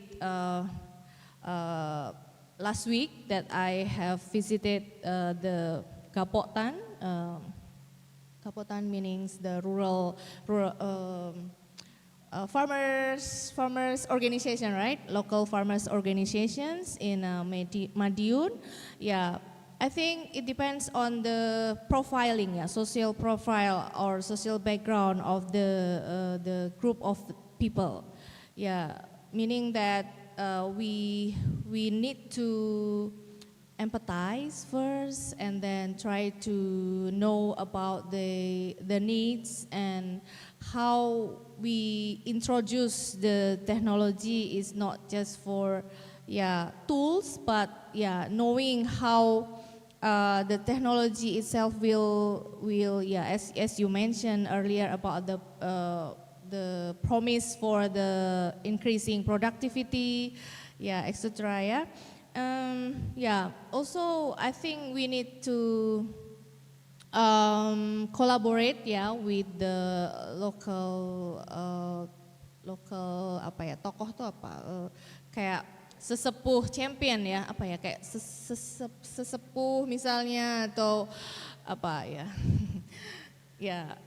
itu then we can gather their power influence power to help us maybe as a outsider a researcher or maybe you as a trainer of the IoT or AI or something to help the farmers groups as we know that in our culture the sesepuh or orang penting di situ that will help us to make sure that this is the innovation or adoptions will not just give promise but contoh gitu example untuk kesuksesan itu misalnya.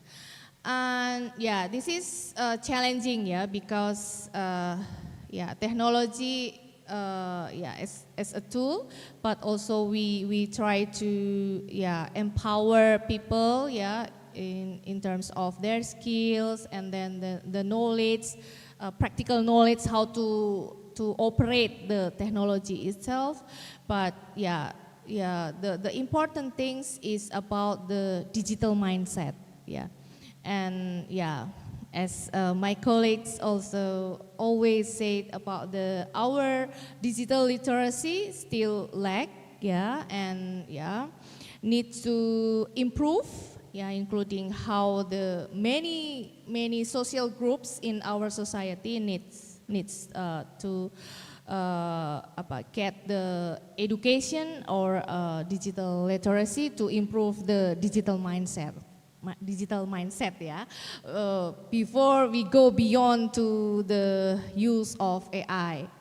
And that's why I think the importance of our contribution in our society, UGM have community services.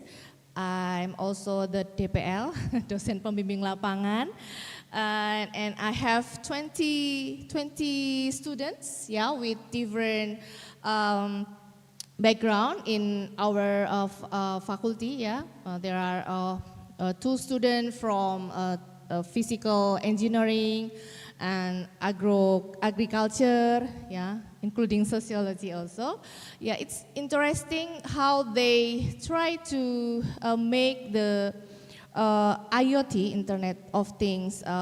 They try to introduce the tools ya waktu itu because in my area in Madiun ya there are a lot of farmer groups.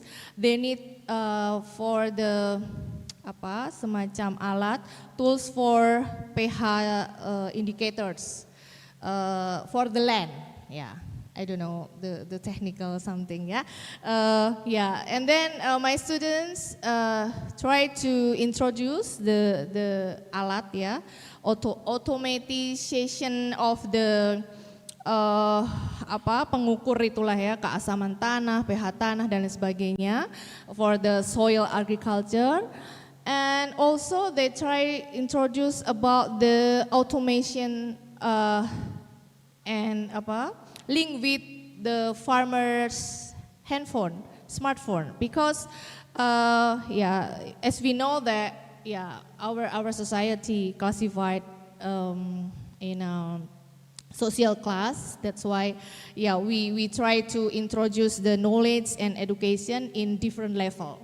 Maybe that's my notes, not suggestion, but maybe that's part. And for your questions, that's interesting also about our data personal selling by provider, right? Our provider. I also still contact the bank, the customer service of bank. Why you send my data privacy to other companies? No. They many complaints also get. So I think it's important for us to make sure individually to make sure our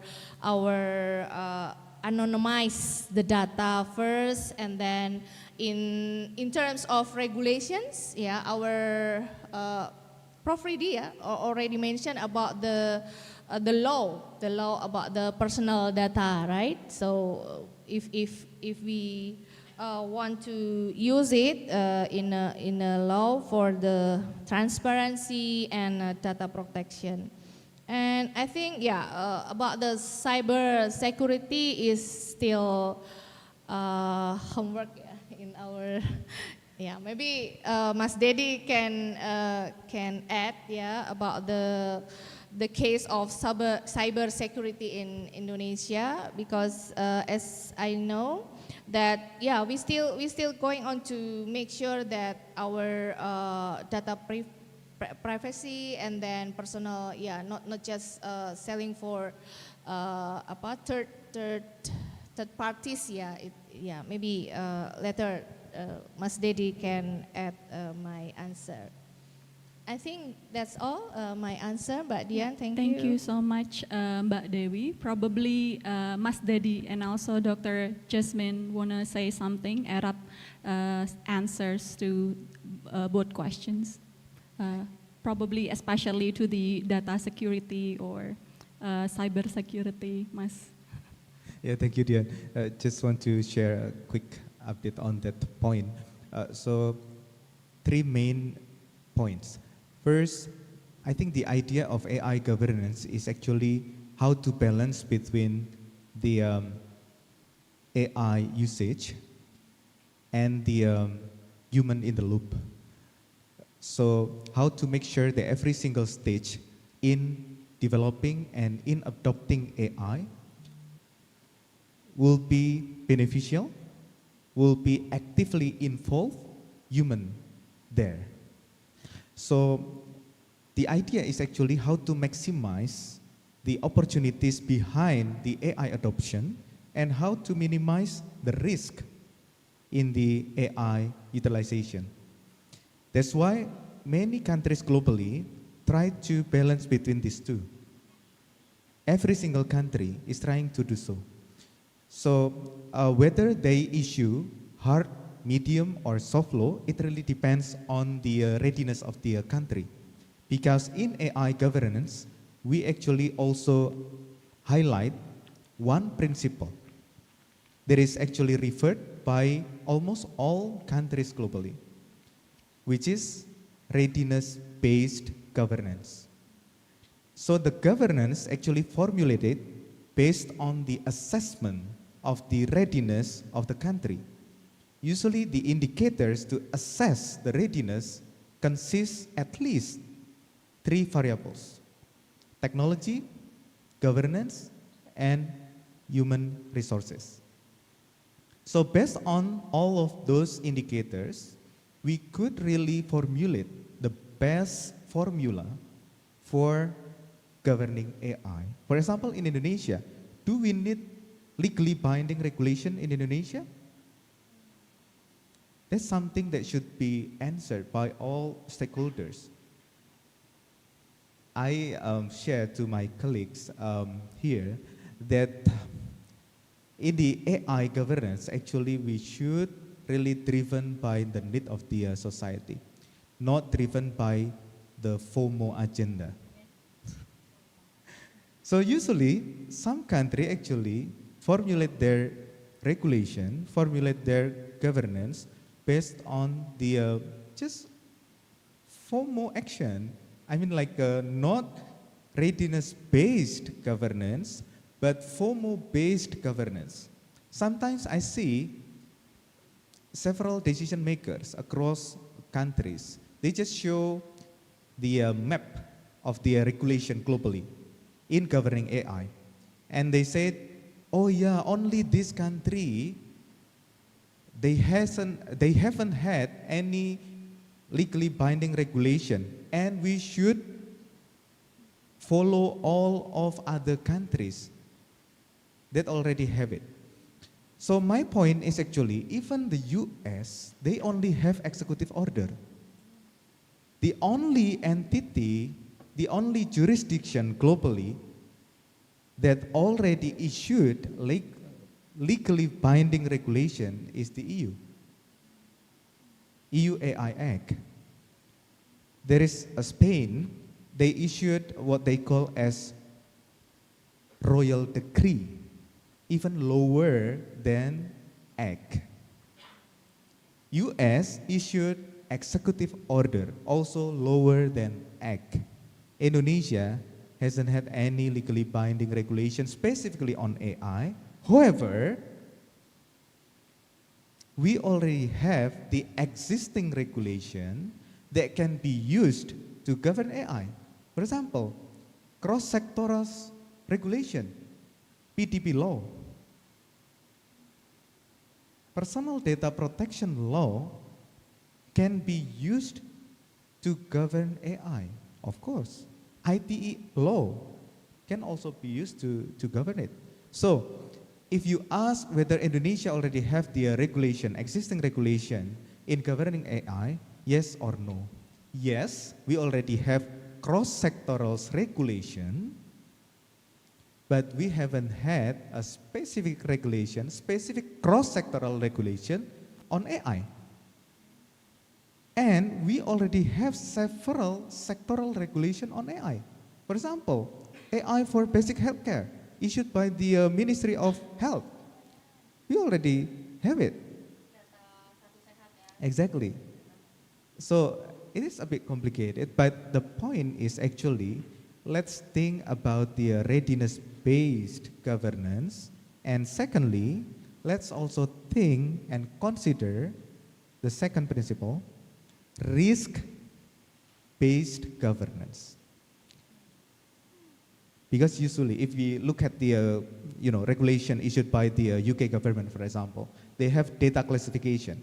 Data classification actually derived from the idea of the risk assessment. And it can also be used to govern AI. Based on the risk, can our kids actually assess or access AI in their daily life, for example? No, cannot, because AI actually can be considered as a high-risk digital platform for kids. That's just an example. So my point is actually, first, balancing between the idea of optimizing the opportunity behind AI usage and minimizing the risk of the usage of AI. The second one, readiness-driven governance, and the last one, risk-based governance. Thank you. Thank you so much, Mas Dedi, for a further explanation. I guess I will give time like 2 or 3 minutes max to Dr. Jasmine to wrap up this discussion. I think I can do it in even less. I know we're keen to go for lunch. I'll just quickly pick up on this question of, what do you suggest we do in relation to wrongful use? And of course, there are incredibly problematic uses of AI, and what I'm about to say next should not diminish those. But the work that I do with artists takes up wrongful use as an incredibly productive strategy of resistance and reclamation of agency in relation to different technologies. So you might think of something like parasitic practices, where you actually embed yourself and utilize all of the resources of a digital platform, but subvert it towards your own ends. It's not the intended affordance of, the platform necessarily, but it is a way of engaging with the technology that makes you feel like you have some semblance of control. So wrongful use, I just wanted to kind of flip on its head a little bit and kind of point out that that can actually be something that's incredibly productive and generative in this space. Thanks. Thank you so much, Dr. Jasmine, to wrap up the answers of our Q&A session. So that brings us to the end of the panel too. I think on behalf of the organizing committee, I would like to extend my sincere gratitude to our distinguished speakers for sharing their insightful presentation. Maybe we can give a bit warm round of applause for our panelists. And of course, thank you so much to our audience and also participants for your thoughtful questions and following this conversation until end of the panel session. Today, I think the panel has highlighted the opportunities as well as challenges surrounding of AI around creativity, sustainability, and also social transformation. Especially the most important thing also highlighted by Dr. Dedi is about risk management that are indeed really needed in governing this AI. And we hope that the idea shared this afternoon will inspire further dialogues, collaborations, and research across discipline and borders. So I think with that, I end the panel's two discussion, and I give the time and stage to Master of Ceremony. Thank you so much, everyone. Thank you very much, Dr. Dian, and all esteemed speakers for the stimulating and thought-provoking discussion. And please remain on stage, because as a gesture of our gratitude, we would like to also give a token of appreciations. And for that, we would like to invite Ms. Syaifah Tania as the convener of the 6th Australia-Indonesia in Conversations to come forward and present the tokens of appreciations.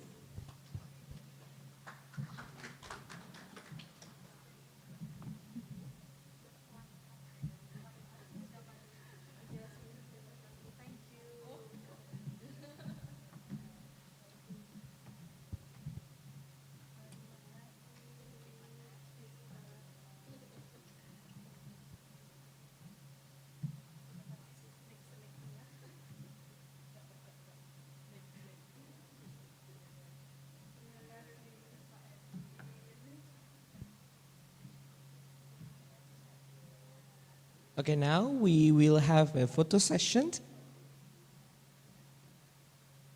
Okay.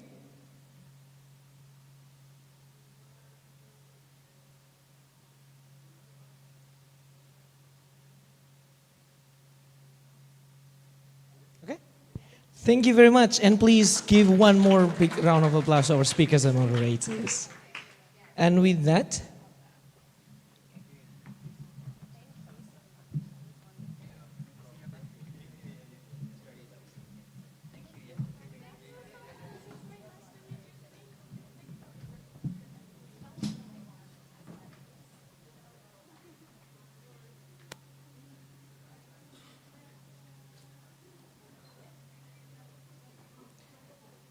and with that, we have come to an end for our panel discussion. And throughout today's conversations, our distinguished speakers have shared diverse perspectives on both the opportunities and the challenges presented by AI, reminding us of the importance of collaborations, critical dialogue, and responsible innovation in shaping our digital futures. On behalf of the organizing committee, I would like to extend our sincere appreciations to all our distinguished speakers, our moderator, the representative of the Australian Embassy and the Indonesian Embassy, the University of Melbourne, the Faculty of Social and Political Sciences, Universitas Gadjah Mada, as well as the all participants for your invaluable contributions and active engagement throughout our event. And thank you for being part of this meaningful conversation and for contributing to the continued partnership between Indonesia and Australia.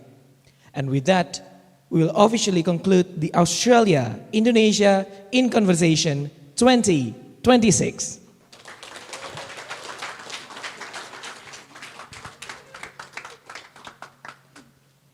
A kind reminder for all participants, please scan or access the QR code on the screen to claim the certificate for today's agenda, or you can also type down ugm.id/se certif AIC, 2026, and after completing the form, you may exchange your voucher to the committee outside of this room. And of course, for all panelists, again, thank you, and please follow our committee as they will guide you to the lunch and networking room at the second floor of Dekanat. And thank you once again for coming, and see you next time.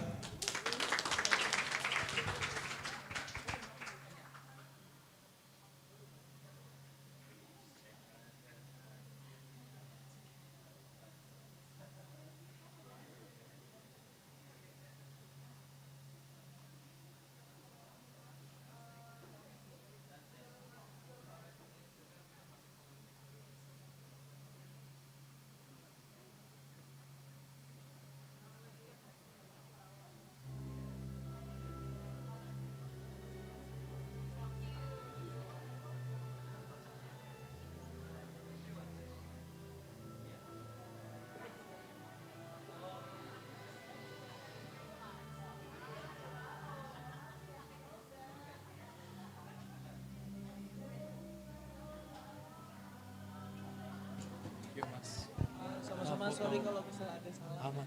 Kita foto di ini nanti, Mas. Foto di tangga not.